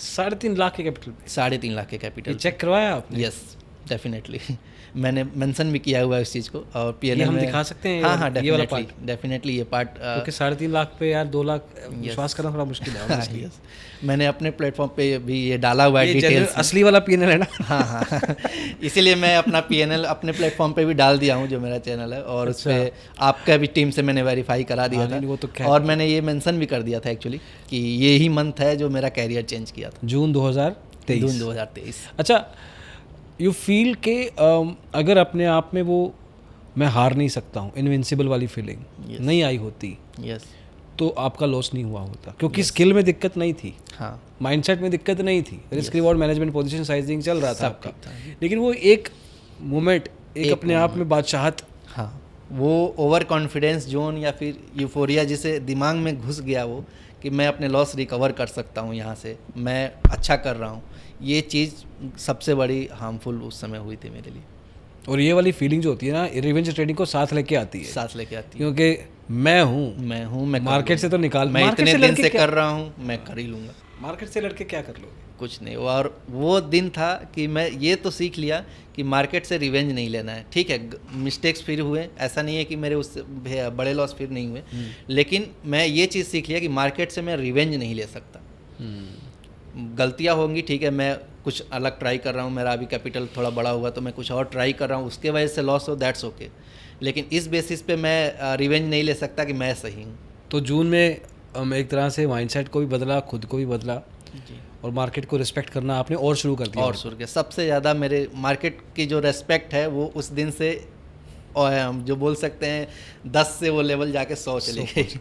तो उसके बाद जो लॉस आते, कभी बड़ा लॉस क्या खाया अभी तक, तब से लेके अब तक एक दिन में? उसके बाद 6-7 महीने तक काफ़ी मेरी ट्रेडिंग अच्छी रही, मतलब उसमें मैंने अच्छा प्रॉफिट भी जनरेट किया। फिर जनवरी के मंथ में मैंने बड़े लॉसेस, जनवरी का मंथ आप पीएनएल भी देखेंगे तो मेरे फ्रीक्वेंट ज़्यादा हैं, मतलब जनरली ऐसा नहीं होता था कि बड़े लॉस मेरे महीने में एक से ज़्यादा हो, या फिर ऐसा रहता था कि फ्रीक्वेंसी बहुत कम हो गई थी। आप कोई भी मतलब अपनी कमी एक दिन में तो नहीं दूर कर सकते हो, आप फ्रीक्वेंसी ही कम कर सकते हो ट्रेडिंग में, लेकिन जनवरी का मंथ ऐसा रहा जहाँ पे मेरा लॉसेस फ्रीक्वेंसी काफ़ी ज़्यादा हो गया। ऑलमोस्ट आई थिंक 4 बड़े लॉसेस हो गए मेरे जनवरी के मंथ। ओके, जनवरी 2024 आपका कैपिटल साइज क्या था? 6 लाख ही था मेरा कैपिटल साइजिंग, 6 लाख ही था। अच्छा, वो आप 6 लाख को पकड़ के रखा हुआ है? हाँ हाँ, मैं अननेसेसरी कंपाउंडिंग में बिलीव नहीं करता हूँ, क्योंकि मुझे जब अभी भी लग रहा है कि मेरा एरिया ऑफ इम्प्रूवमेंट बचा हुआ है, मैं यहाँ इंप्रूव कर सकता हूँ, इस पार्ट पे इंप्रूव कर सकता हूँ। सो मैं वो कंपाउंडिंग करके वो उसको बिगाड़ना नहीं चाहता हूँ। मैं चाहता हूँ कि पहले प्रॉपरली और बेटर कर सकूँ इस पार्ट्स पे। ओके, मार्केट में ऐसा हो रहा था, बैंक निफ्टी 200 पॉइंट गया, फिर वहाँ से सडनली अगले ही 15 मिनट में 200 पॉइंट नीचे आ गया। सो ये पैटर्न नया था, पहले भी होता था लेकिन फ्रीक्वेंसी बहुत कम रहते थे, हो सकता था 2-3 महीना में एक बार ये हो, लेकिन जनवरी से वो कॉमन हो गया ये फ्रीक्वेंसी, जिसके वजह से मैं जब बार बार जैसे ही पोजीशन साइजिंग ऐड करता था मुझे बड़े लॉसेस झेलने पड़े। अच्छा, जैसे पोजीशन साइज बढ़ा दिया, हाँ, मार्केट कहती और थोड़ा यस, और थोड़ा मैं जनवरी से ये भी ट्राई किया था कि मैं थोड़ा अपना पोजीशन साइजिंग इंक्रीज करूंगा। अभी बहुत दिन से मैं इस पोजीशन साइजिंग पे हूँ, थोड़ा सा कैपिटल वही रखा था, पोजीशन साइजिंग जो मैं रखता था उससे थोड़ा सा इंक्रीज किया। सो उसके वजह से मेरे लॉसेस बड़े हो गए। सो जनवरी में मुझे लॉसेस हुए। फिर ऐसा होता था कि फ्लक्चुएसन इतना रहता था कि प्रॉफिट भी वैसे ही बड़े हो जाते थे। सो फिर ऐसा रहता था, कैपिटल मेरा 6 लाख ही था, लेकिन जो मंथ के एंड में जो मेरा लॉस हुआ वो 1.5 लाख का लॉस हो गया था उसमें। अच्छा, ओके। पूरे मंथ मिला के। लेकिन हाँ, वो जो बड़े लॉसेस थे वो फ्रीक्वेंसी 4 बार हो गई थी मेरी जनवरी मंथ में। वो मार्केट रिवर्सल्स को मुझे समझने में ही इतना टाइम लग गया कि अभी मार्केट ऐसा नहीं है कि मैं पोजीशन साइजिंग अपना ऊपर ऐड कर पाऊँ। लेकिन जैसे ही मुझे समझ में आया, इसीलिए मैं बोलता हूँ ऑप्शन बाइंग में डायनेमिक माइंडसेट रखना काफ़ी ज़रूरी है। जैसे ही मुझे समझ आया, मैं फैब से अपना स्टाइल चेंज कर दिया। मुझे ये जब दिख गया सामने से कि रिवर्सल्स बार बार आ रहे हैं, फिर मैं अपना पोजीशन साइजिंग ऐड करना बंद कर दिया वहाँ पे और प्रॉफिट बुक करना स्टार्ट कर दिया। जैसे मुझे लगता है कुछ कम कर दिया एक तरह से। हाँ, पोजीशन साइजिंग कम कर दिया ताकि रिवर्सल्स में मुझे बड़े लॉस ना लेना पड़े। और जो भी मेरे एक मोमेंटम क्रिएट हो रहा था, मुझे ऐसा लगने भी लगा था कि मोमेंटम अभी रिवर्स होगा, तो मैं क्या करता था कि अपना पोजीशन साइजिंग वहाँ से हटा लेता था, प्रॉफिट बुक कर लेता था। कई बार हो सकता था कंप्लीट अपना पोजीशन साइजिंग हटा लिया, कुछ होता था कि कुछ क्वांटिटी छोड़ के बाकी मेजर क्वांटिटी में अपना एग्जिट कर देता था। सो इससे मुझे काफ़ी हेल्प मिला। जो एक डायनेमिक माइंडसेट रखने से ये इम्पॉर्टेंट इसीलिए हो जाता है कि आपको लॉन्ग टर्म में एक ही स्ट्रेटजी से आप नहीं जा सकते ऑप्शन बाइंग में, क्योंकि मार्केट अपना नेचर चेंज कर रहा है। अगर अकॉर्डिंगली आप नहीं कर पाओगे तो आपको ये लॉसेस झेलने पड़ेंगे। जनवरी में मेरा लॉसेस इस वजह से काफ़ी ज़्यादा हुआ।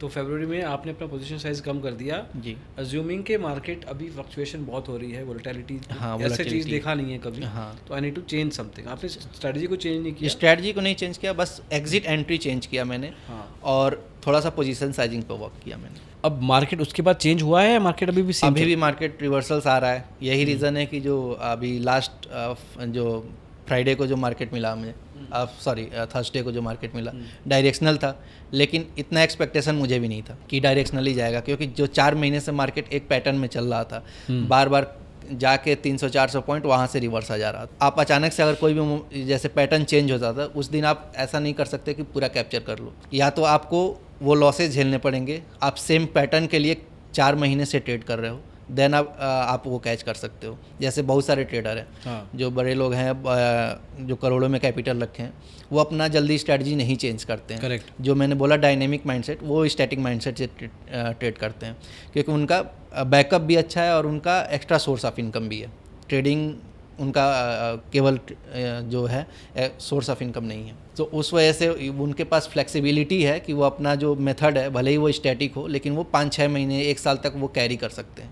करेक्ट। लेकिन छोटा कैपिटल होने के वजह से हम लोग के पास वो फ्लेक्सिबिलिटी नहीं रहती है। आपको मार्केट के अकॉर्डिंग चेंज करना पड़ेगा माइंडसेट। 2 चीज़ें हैं जो आप कह रहे हो, जिस तरह का ट्रेडर कह रहे हो ना आप जी, उसने शायद बहुत सारे साइकिल देखे हैं मार्केट के। यस। तो दे आर रेडी कि उनको पता है कि ये होता है, this is part of the business. अब इसके लिए मैं अपनी स्ट्रेटजी चेंज नहीं करूँगा, क्योंकि इसी स्ट्रेटजी में इस साइकिल में चाहे वो मोमेंटम नहीं वोलेटिलिटी देता है जी, तो प्रॉफिट भी बड़ा होगा मेरा। हाँ, तो वो उतना रिस्क लेके चलने को तैयार है, वो रिस्क लेने के लिए उतना तैयार है। अभी आप कह रहे हो कि you have to evolve your self, आपको भी देखने ऐसे साइकिल जिसके जैसे आपने 2 साइकिल देख लिए, एक खुद के लिए, एक मार्केट के हिसाब से। तो 2 थिंग्स दैट आप सीख चुके हो फ्रॉम दैट एंगल। तो एक तरीके से from final monetary ROI monthly, अगर मैं बात करूँ तो पिछले 3 महीने से थोड़ा लीन पीरियड चल रहा होगा आपका। यस। मतलब जितना पैसा आपने महीने में बनाते होगे डिपेंडिंग ऑन कैपिटल साइजिंग या पोजीशन के हिसाब से, अभी सिंस मार्केट की वोलेटिलिटी से आप थोड़ा पीछे होके बैठे, थोड़ा पीछे हैं। अप्रैल में जैसे मेरा प्रॉफिट काफ़ी कम हुआ था, ऐसे दिन हो रहे हैं जहाँ पे प्रॉफिट कम हो रहे हैं। कई बार ऐसा होता है कि प्रॉफिट ज़्यादा हो जाता है, लेकिन ओवरऑल देखा जाए जो कंसिस्टेंटली जो मेंटेन कर रहा था मैं अपना प्रॉफिट, वो थोड़ा डिफिकल्ट हो रहा है या अभी फेस करने में, इस फेज में मार्केट। इस strategy that is okay, I mean you don't have to risk your capital just because कि आपको अपना पैसा उतना बना के रखना है। बड़े लॉस मेकिंग महीने से बेटर है छोटे प्रॉफिट मेकिंग मंथ। लेकिन अगर आपको पता है कि आपने पोजीशन साइजिंग कम कर ली है, तो आप अपना कैपिटल क्यों नहीं बढ़ा रहे हो? कैपिटल इसलिए नहीं, क्योंकि मार्केट में अभी वोलेटिलिटी ज़्यादा है ड्यू टू इलेक्शन, आप बोल सकते हैं। सो उसमें कैपिटल साइज बढ़ा के भी कोई फ़ायदा नहीं है, क्योंकि फिर हमें लॉसेस मैनेज नहीं होंगे। चलो मान गया मैं, बट किस बेस पे आपको पता लगेगा कि 6 लाख के बियॉन्ड मुझे जाना है? जब कुछ एरियाज ऐसे हैं, जैसे मुझे जब सेल्फ सेटिस्फेक्शन लगेगा कि हाँ मैं इस एरिया में अभी इम्प्रूव कर चुका हूँ। जैसे कई सारे ऐसे पार्ट्स होते हैं मोमेंटम ट्रेड्स के या फिर प्राइस एक्शन बेस्ड ट्रेड के, जहाँ पे मुझे लगता है कि मैं और बेटर एंट्री एग्जिट ले सकता हूँ। जहाँ पे मैं 20 पॉइंट कैप्चर कर रहा हूँ, वहाँ पे मैं 30 पॉइंट कैप्चर कर सकता हूँ। ऐसे जो रहता है कि हाँ खुद से जो एक अंदर से आ जाती है फीलिंग कि हाँ अभी मैं सेचुरेटेड हो गया हूँ इस कैपिटल साइज से। अच्छा, जब तक वो नहीं आता है तब तक मैं कैपिटल साइज नहीं इंक्रीज करने वाला। That shows the kind of seriousness you have, क्योंकि ऐसा नहीं है कि आप चाहते हो कि बस पैसा पैसा पैसा हो जाए मेरे पास। सबके सपने होते हैं, बड़े सपने होते हैं, मेरे भी हैं, लेकिन वो उसे कल ही पाना है इसकी जल्दीबाजी नहीं है। मैं आराम से टाइम दे रहा हूँ, 1-2 साल और लगे, 3 साल लगे, कोई दिक्कत नहीं है, लेकिन उसको क्विकली अचीव करने के लिए गलत मेथड्स पे जाना फिर वो सूटेबल नहीं है मेरे लिए। अच्छा, लॉस तो अपन सुन लिया, highest profit in a day या इन ए मंथ क्या रहा है? एक दिन का जो मेरा हाईएस्ट प्रॉफिट रहा है वो जैन के मंथ में ही रहा है, वो क्योंकि वो फ्लक्चुएशंस इतना हाई था, वो 2 बार लॉस भी हुए तो प्रॉफिट्स भी हुए। सो 2.5 लाख से ऊपर 2,60,000 के अप्रॉक्सीमेटली मेरा एक दिन में प्रॉफिट भी आया था एक दिन।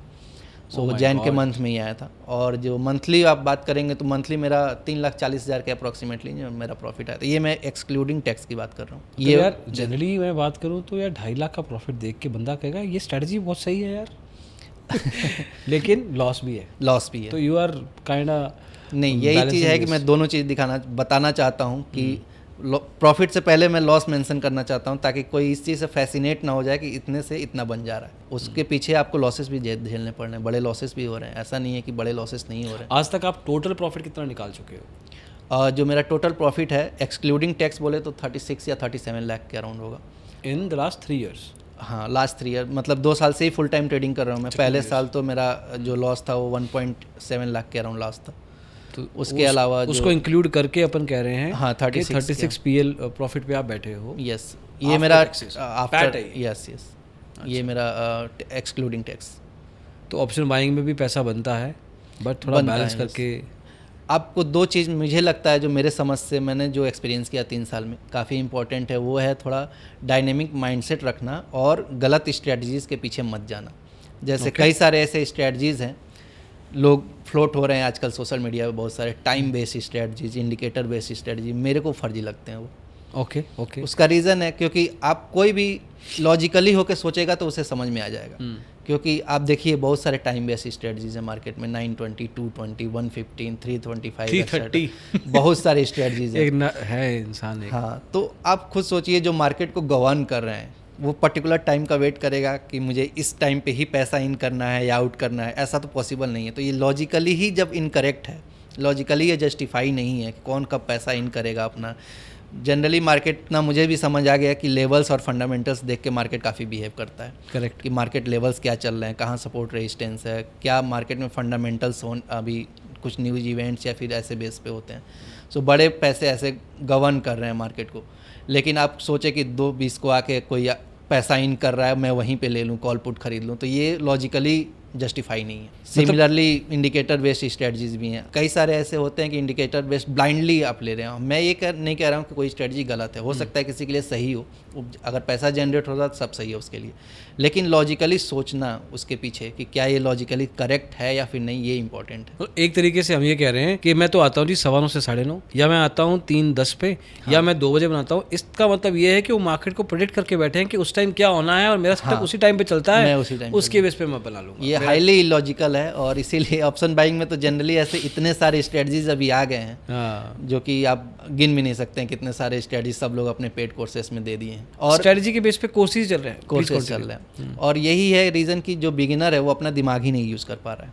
क्योंकि आपको क्या है कि अगर आपको बता दिया जाएगा कि इस इंडिकेटर के बेस पे आपको ट्रेड लेना है, वो कुछ नहीं देखेगा उस समय, मार्केट का लेवल भी नहीं देखेगा, मार्केट का सपोर्ट रेजिस्टेंस भी नहीं देखेगा, वो सीधे वही चीज़ फाइंड आउट करेगा कि ये है इंडिकेटर, मार्केट इसके ऊपर है या नीचे, कब इसको क्रॉस कर रहा है या फिर कैसे वो सेटअप क्रिएट हो रहा है। वो केवल सेटअप क्रिएट होने के पीछे ही अपना पूरा टाइम वेस्ट करता है और मार्केट के बिहेवियर की तरफ ध्यान हट जाता है, जिसके वजह से उसको 2 बार प्रॉफिट होता है तो तीसरी बार वो ओवर कॉन्फिडेंस में ज़्यादा पैसे डाल के लॉस करता है। तो मतलब सेटअप सीखना या स्ट्रेटजी सीखना एक तरीके से इट्स ए होएक्स, मतलब इसका कोई सेंस नहीं है। सेंस नहीं है, या फिर प्राइस एक्शन सीख ले बंदा, फ्रॉम दैट एंगल कॉन्सेप्ट सीख ले और देखे कि मार्केट के लेवल्स पे क्या वो अप्लाई होने के चांसेस हैं कि नहीं। जैसे अब मान लीजिए सपोर्ट रेजिस्टेंस पे कुछ ऐसा इंडिकेटर भी आपको इंडिकेट कर रहा है ट्रेड लेने का, दैट्स ओके। लेकिन आप ब्लाइंडली हर जगह उसी को ले रहे हो, दिन में 10 बार उसी को देख रहे हो, सेटअप दे रहे हो, वो गलत है। क्योंकि जो ये स्ट्रेटजीज देता है वो खुद नहीं वो ट्रेड लेता है उस पर पूरे टाइम। एग्जैक्टली वो खुद अपने लेवल्स और अपने सपोर्ट रेजिस्टेंस या फिर जो भी फंडामेंटल्स फॉलो करके वो ट्रेड ले रहा है, लेकिन वो बस मार्केट में वो स्ट्रेटजी फ्लोट हो चुका है, तो आप दिन भर उसको बैठ के पीछे देख रहे हो। मैंने बहुत सारे ऐसे ट्रेडर्स को देखा है जो खुद वो ट्रेड नहीं लेते हैं, लेकिन बहुत सारे इंडिकेटर बेस्ड हैं जिस पे लोग ब्लाइंडली ले रहे हैं। मान लिया कि महीना 2 महीना 3 महीना के बेस पे उस ट्रेडर ने या सोशल मीडिया एक्सपर्ट ने स्ट्रेटजी ले भी ट्रेड ले भी लिया उस स्ट्रेटजी, उसके बाद साल 1.5 साल वो उसको बेचे जा रहा है, सिर्फ बेचे जा रहा है। आज की तारीख में वो स्ट्रेटजी चल रही है जी, आज में वो सेटअप पूरे दिन में कब बनता है, किस बेस पे बनता है, किसी उसको खुद नहीं पता, खुद नहीं पता है। अगर आप इसका सही तरीके से देखा जाए, अगर इतना ही कोई श्योर है तो वो खुद कितना प्रॉफिट किया है उस स्ट्रेटजी से पूरे साल में, वो डाटा दिखाना जरूरी है। अगर कोई स्ट्रेटजी बेच रहा है अपनी, तो वो खुद पहले बताए कि उस स्ट्रेटजी के बेस पे वो साल में कितना प्रॉफिट किया है, या फिर अगर उसके पास बैकअप है तो ठीक है, आप उसके पास टाइम नहीं है, आप एल्गो लगा के रखिए। अगर ऐसे स्ट्रेटजीज अगर इतने एफिशिएंट होते हैं तो सारे एल्गो ट्रेडर वाले करोड़पति बन गए होते हैं ना अभी तक। और जिन्होंने कोर्स लिया वो सारे के सारे प्रॉफिटेबल होते हैं, सारे प्रॉफिटेबल होते हैं, लेकिन ऐसा तो नहीं है रियलिटी में। उससे उभरा उस चीज़ से। ये भी चैलेंज था ना, पता थोड़ी था कि होना क्या तो है, पता नहीं था, 3.5 लाख पे बैठे हो। लेकिन ये चीज़ मुझे पता तो चला एक्चुअली। हाँ, बट जब तक नहीं करते तब तक पता नहीं चलता। तो कोर्सेज का कॉन्सेप्ट इन अ सेंस अगर एज लॉन्ग एज पढ़ाया जा रहा है कि भाई स्टॉक मार्केट के बिहेवियर ऐसे होते हैं, इस तरह के सेटअप्स बन सकते हैं, आप अपना सेटअप बनाना सीखिए, समझिए, यस, एंड देन उसको चेक करवा लीजिए एंड ऑल दैट। वो एक ट्रेनर का काम हो सकता है, ट्रेनर का काम है। yes. उसके बियॉन्ड अगर कुछ हो रहा है कि मैंने ये बना के पिज़्ज़ा बना के रख दिया है, गर्म करके जब मर्जी खा लेना, खा लो, तो ये पॉसिबल नहीं है। और ये बिगिनर को भी लॉजिकली सोचने की ज़रूरत है। हम आप मतलब कोई भी ऐसा इनिशिएट कर रहा है अपना कैरियर, वो ब्लाइंडली किसी पे बिलीव कर रहा है, ये उसकी भी गलती है। वो तो ज़बरदस्ती कोर्स नहीं बेच रहा है अपना, थोड़ा सा तो सोचना पड़ेगा कि हमें कौन से कोर्सेज लेने हैं, या फिर उसके बेसिस पे ट्रेड लेना है कि नहीं, वो तो सोचना ही चाहिए। सो इस टाइम बेस्ड स्ट्रेटजीज, इसके पीछे कोई लॉजिक नहीं है। जब मुझे पता है तो फिर मैं क्यों ले रहा हूँ ट्रेड, वो तो खुद एक ट्रेडर ही सोच सकता है। एग्जैक्टली मतलब एक तरह से रोबोटिक माइंडसेट से डाल दिया है पॉइंट, हाँ, बट खुद का दिमाग नहीं लगाया। अब तो आ गया एल्गो ट्रेडिंग आ गया। अगर इतने एफिशिएंट मेथड हैं तो प्रॉफिट बहुत अच्छे होते हैं। हाँ, ये स्ट्रेटजी डाल देते हैं उसमें कोड करके। हाँ, लेकिन ऐसा तो हो नहीं रहा है। डाटा ही बता रहा है। Actually that's a very good way of validating anybody strategy कि आप एक काम करो, आप इसको एल्गो पे रन करके एक साल मुझे दिखाओ हाँ, कि कितना आपने प्रॉफिट किया है। हाँ, अगर आपको लगता है कि हाँ ठीक है ये सूटेबल है, आपको इतना ये जनरेट कर सकता है, इतना ROI जनरेट कर सकता है, परसेंट के बेस पे कि इतना ROI जनरेट करता है, देन ओके। लेकिन बैकअप तो है सबके पास, वो तो छोटे कैपिटल से ये चीज़ कर सकते हैं ना, टेस्ट करके कि अगर मैं कोर्स बेच रहा हूँ तो मैं ये लोगों को दिखा पाऊँ, इसके लिए मैं तो छोटे कैपिटल से ये चीज़ रन करके दिखा सकता हूँ। लेकिन वो दिखाएंगे कैसे कि वो फंस जाएंगे, शायद क्योंकि ये पता भी नहीं है कि पता भी नहीं है। और अगर आपको फिर भी एक और मेथड है ये फाइंड आउट करने का, ये वर्क कर रहा है कि नहीं। मैंने जो फाइंड आउट किया वो ये किया कि आप क्वार्टरली टेस्ट करिए, बैक टेस्टिंग। ओके, अगर क्वार्टरली बैक टेस्टिंग करते हैं कोई भी स्ट्रेटजी, सो आप 4-5 क्वार्टर का रिजल्ट देखिए, उसमें कोई रिजेम्बलेंस है कि नहीं वो देखिए। हो सकता है कोई पर्टिकुलर एक क्वार्टर में वो स्ट्रेटजी 50% एफिशिएंट हो या फिर 60% एफिशिएंट हो। अगर आपको दिखता है कि नेक्स्ट ही क्वार्टर में वो 10% एक्यूरेसी दे रहा है, तो आप देख रहे हैं कि कोई रिजेम्बलेंस ही नहीं है इन दोनों में। सो लॉजिकल वो सही भी नहीं है कि उस स्ट्रेटजी को हम लॉन्ग टाइम में यूज करें। एग्जैक्टली आप उससे भी टेस्ट कर सकते हैं कि हाँ कितना रिजेम्बलेंस है प्रीवियस जैसे जैसे टाइम फ्रेम हो रहा है। जनरली ये स्ट्रेटजीज तभी लॉन्च किए जाते हैं, मैंने जो देखा है, जब उस समय वो मार्केट को फॉलो कर रहा होता है। मार्केट अगर अच्छे पैटर्न में है, 4-5 बार वो दिख गया कि बैक टेस्टिंग में ये फॉलो हो रहा है, उसी समय वो स्ट्रेटजी आ जाते हैं।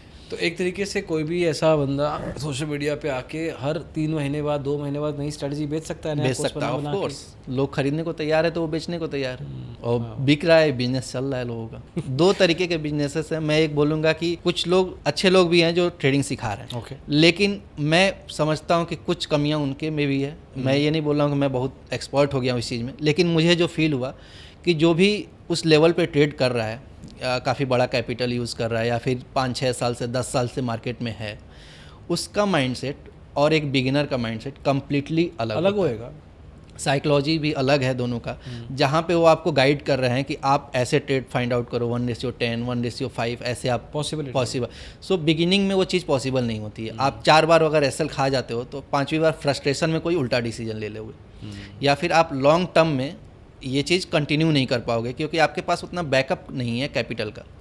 जो कि उनके पास है, या फिर आप देख सकते हैं कि उनका एक्स्ट्रा सोर्स ऑफ इनकम भी है, तो वो ट्रेडिंग पर डिपेंड भी नहीं है, तो उनको वो लोड नहीं लेना पड़ेगा। लेकिन बिगिनर को ये हाँ मतलब झेलना ऐसे पड़ेगा, कॉपी नहीं कर सकते किसी को, कॉपी नहीं कर कि सकते वो आज की तारीख में इतने कैपिटल से इतने रिस्क रिवॉर्ड से इतना प्रॉफिट देखते हैं तो हम भी, तो डजंट मेक सेंस। ऑब्वियसली तुम्हारा जर्नी, उनका भी जर्नी जीरो से शुरू होगा, तुम्हारा जर्नी भी जीरो से शुरू होगा। तुम ऐसे नहीं कि तुम 10 पॉइंट से शुरू करोगे और 30 तक पहुंचना है, वही। But eventually Vivek, in the sense कि आज हम ट्रेडिंग कर रहे हैं, आज फुल टाइम ट्रेडर हो, ये सब देख लिया है 2 साइकिल, और कैपिटल भी बढ़ा नहीं रहे हो, विच इज़ वेरी कमेंडेबल, बहुत अच्छी बात है, क्योंकि अपने आप को रोक पाना भी स्टॉक मार्केट में लालच के चक्कर में, पर आपने डर को भी रखा हुआ है साथ में कि मैं डर रखूँगा, ऐसा नहीं है। एक फुल टाइम ट्रेडर के फॉर्म में, एक रूप में, करियर के तौर पे सारी उम्र तो ट्रेडिंग नहीं कर पाओगे, तो what's your plan in terms of के early retirement, what is the future, कि इतना सोचा नहीं है लंबा? नहीं, मैंने जो इमीडिएट का मैंने सोचा है ये रहा है कि मैं ऑप्शन ट्रेडिंग, जो ऑप्शन बाइंग कर रहा हूं, टिप्स मत बेचना कभी। नहीं, मैं सर अभी भी देखेंगे मेरे मोबाइल में टेलीग्राम नहीं है, और मैं अपने चैनल पे भी स्ट्रिक्टली बोलता हूं कि अगर आपको ट्रेडिंग सीखना है तो टेलीग्राम डिलीट ही कर दो, बेटर है। एग्जैक्टली, बेटर है कि आप हटा दो। थैंक गॉड, यस, ये हम भी बोलते हैं यार, क्योंकि आप ट्रेडिंग में सर ऐसा है कि इंट्राडे अगर आप ट्रेडिंग कर रहे हो, टेलीग्राम आप इन्फ्लुएंस बहुत जल्दी, ट्रेडर के लिए टेलीग्राम ना सिगरेट का डब्बा है। हाँ, मैं स्ट्रिक्टली मना किया हूँ कि आपको अगर बनना है, सीरियस हो आप ट्रेडिंग को लेके, तो आप टेलीग्राम डिलीट कर दो। But what's your plan in the future? So ये मेरा ये रहता है कि ऑप्शन बाइंग अभी जो मैं कर रहा हूँ, ये डेफिनेटली जो इतना रिस्क लेके मैं चल रहा हूँ, ये पूरे टाइम तो नहीं रख सकता, या फिर बड़े कैपिटल पे ये पॉसिबल नहीं है। करेक्ट। सो मेरा ये रहता है कि जैसे जैसे मेरा बैकअप स्ट्रांग रहेगा, इसको एक लिमिट तक ले जाना है। जैसे थोड़ा सा कैपिटल मान लीजिए मैं 8 लाख या 10 लाख कर दूं, लेकिन इसके बियॉन्ड जाना पॉसिबल नहीं है, क्योंकि फिर वो रिस्क जस्टिफाई नहीं होगा। करेक्ट। फिर मैं डाइवर्सिफिकेशन का सोचा हूँ, अदर सेगमेंट्स भी हैं, धीरे धीरे मैं उसको भी एक्सप्लोर करूँगा, जैसे स्विंग ट्रेडिंग हो गया, या फिर इक्विटी में और लॉन्ग टर्म इन्वेस्टमेंट वगैरह हो गया। तो जैसे जैसे मेरा कैपिटल ग्रो होगा, उसके हिसाब से मैं डाइवर्सिफाई करूँगा, ना कि मैं एक ही सेगमेंट में अपना सारा रिस्क लूँगा कैपिटल। नहीं, बट आज की तारीख में जो पैसा कमाया है जी, वो कहीं पे इन्वेस्ट कर रहे हो या बस रखा हुआ है? नहीं, मैं कुछ शेयर ले रखा हूँ, कुछ फिक्स में है। अच्छा। कुछ पैसा फैमिली कुछ काम में भी इधर हुआ, उसमें इन्वेस्ट कर रहे हो? हाँ, मैं थोड़ा बहुत इन्वेस्टमेंट में मैं डाइवर्सिफाई रखा हूँ, कुछ पैसे को काम पे लगा रखा है? हाँ, काम पे लगाया कुछ। ओके। कुछ रियल इस्टेट में भी मैंने ट्राई किया है, देखते हैं। हाँ, डाइवर्सिफिकेशन जरूरी है, मेरा ये मानना रहता है कि आप एक ही जगह रिस्क मत लो, आप डाइवर्सिफाई रखो। Fair enough. सो पैसा लगा दिया, ठीक है, अलग अलग जगह पे। ऑप्शन बाइंग में मैं परसेंटेज नहीं पूछूंगा, क्योंकि ऑप्शन बाइंग में परसेंटेज बहुत हाई हो सकती है, जस्टिफाई भी नहीं है वो। हाँ, और इसको लोग पता नहीं किस तरह से ले सकते हैं। बट इवेंचुअली मैं अगर समराइज़ करूँ तो मेरे सामने एक ऐसी स्टोरी थी जिसमें एक इंसान जो कि अच्छी पढ़ाई करने के बाद, जॉब करने के बाद कुछ और करना चाहता था ज़िंदगी में, प्लस पर्सनल कुछ रीज़न भी थे उसके। उसने सीखा, टाइम लगाया, एक वैल्यू रखी कि मैं सीखने पे क्या रखूँगा उसको, थोड़े झेले भी टर्मोइल पर्सनल लेवल पे, बट फाइनली सीखने के बाद 5-6 महीने लगाने के बाद दोस्तों की कुछ मदद के साथ फाइनली अपनी जर्नी खुद आइसोलेटेड चलाई। उसमें भी कुछ ऊपर नीचे हुआ, which is part and parcel. देखो, नीचे है तो ऊपर भी है। 2.5 लाख के नुकसान के बाद, वो भी एक दिन के, अपने आप के माइंड, वो एक मेंटली स्ट्रांग बंदा ही होगा जो कि करेगा, और बहुत सीरियस बंदा होगा अपने करियर के लिए जो कहेगा कि मैं करूँगा। बहुत सारे लोग यहाँ से ही वापस मुड़ जाते हैं, but then you kept fighting and eventually today you feel that still अभी बहुत दूर हूँ मैं अपने आप को एक प्रॉपर प्रोफेशनल ट्रेडर कहलाने के, बिकॉज मैं कैपिटल भी नहीं बढ़ाऊँगा। I just keep moving and let's see where it goes. Yes, मैं टाइम देना चाहता हूँ, मैं क्विकली कोई भी अचीव नहीं करना चाहता हूँ टारगेट्स अपना। कोई हार्ड ऐसा रूल भी नहीं रखना सकता हूँ कि मैं 1 साल में सीख लूँ, मैं थोड़ा टाइम देना चाहता हूँ इसको। सूर्य को सूर्य बनने में 3 करोड़ साल लगे थे। डेफिनेटली सर, टाइम लगता है और ये फैक्ट है। तो हर चीज़ को बड़ा होने में समय लगेगा। ये चीज़ बिगिनिंग में सीखना काफ़ी ज़रूरी है। अभी मतलब ये चीज़ फॉलो नहीं हो रहा है जनरली।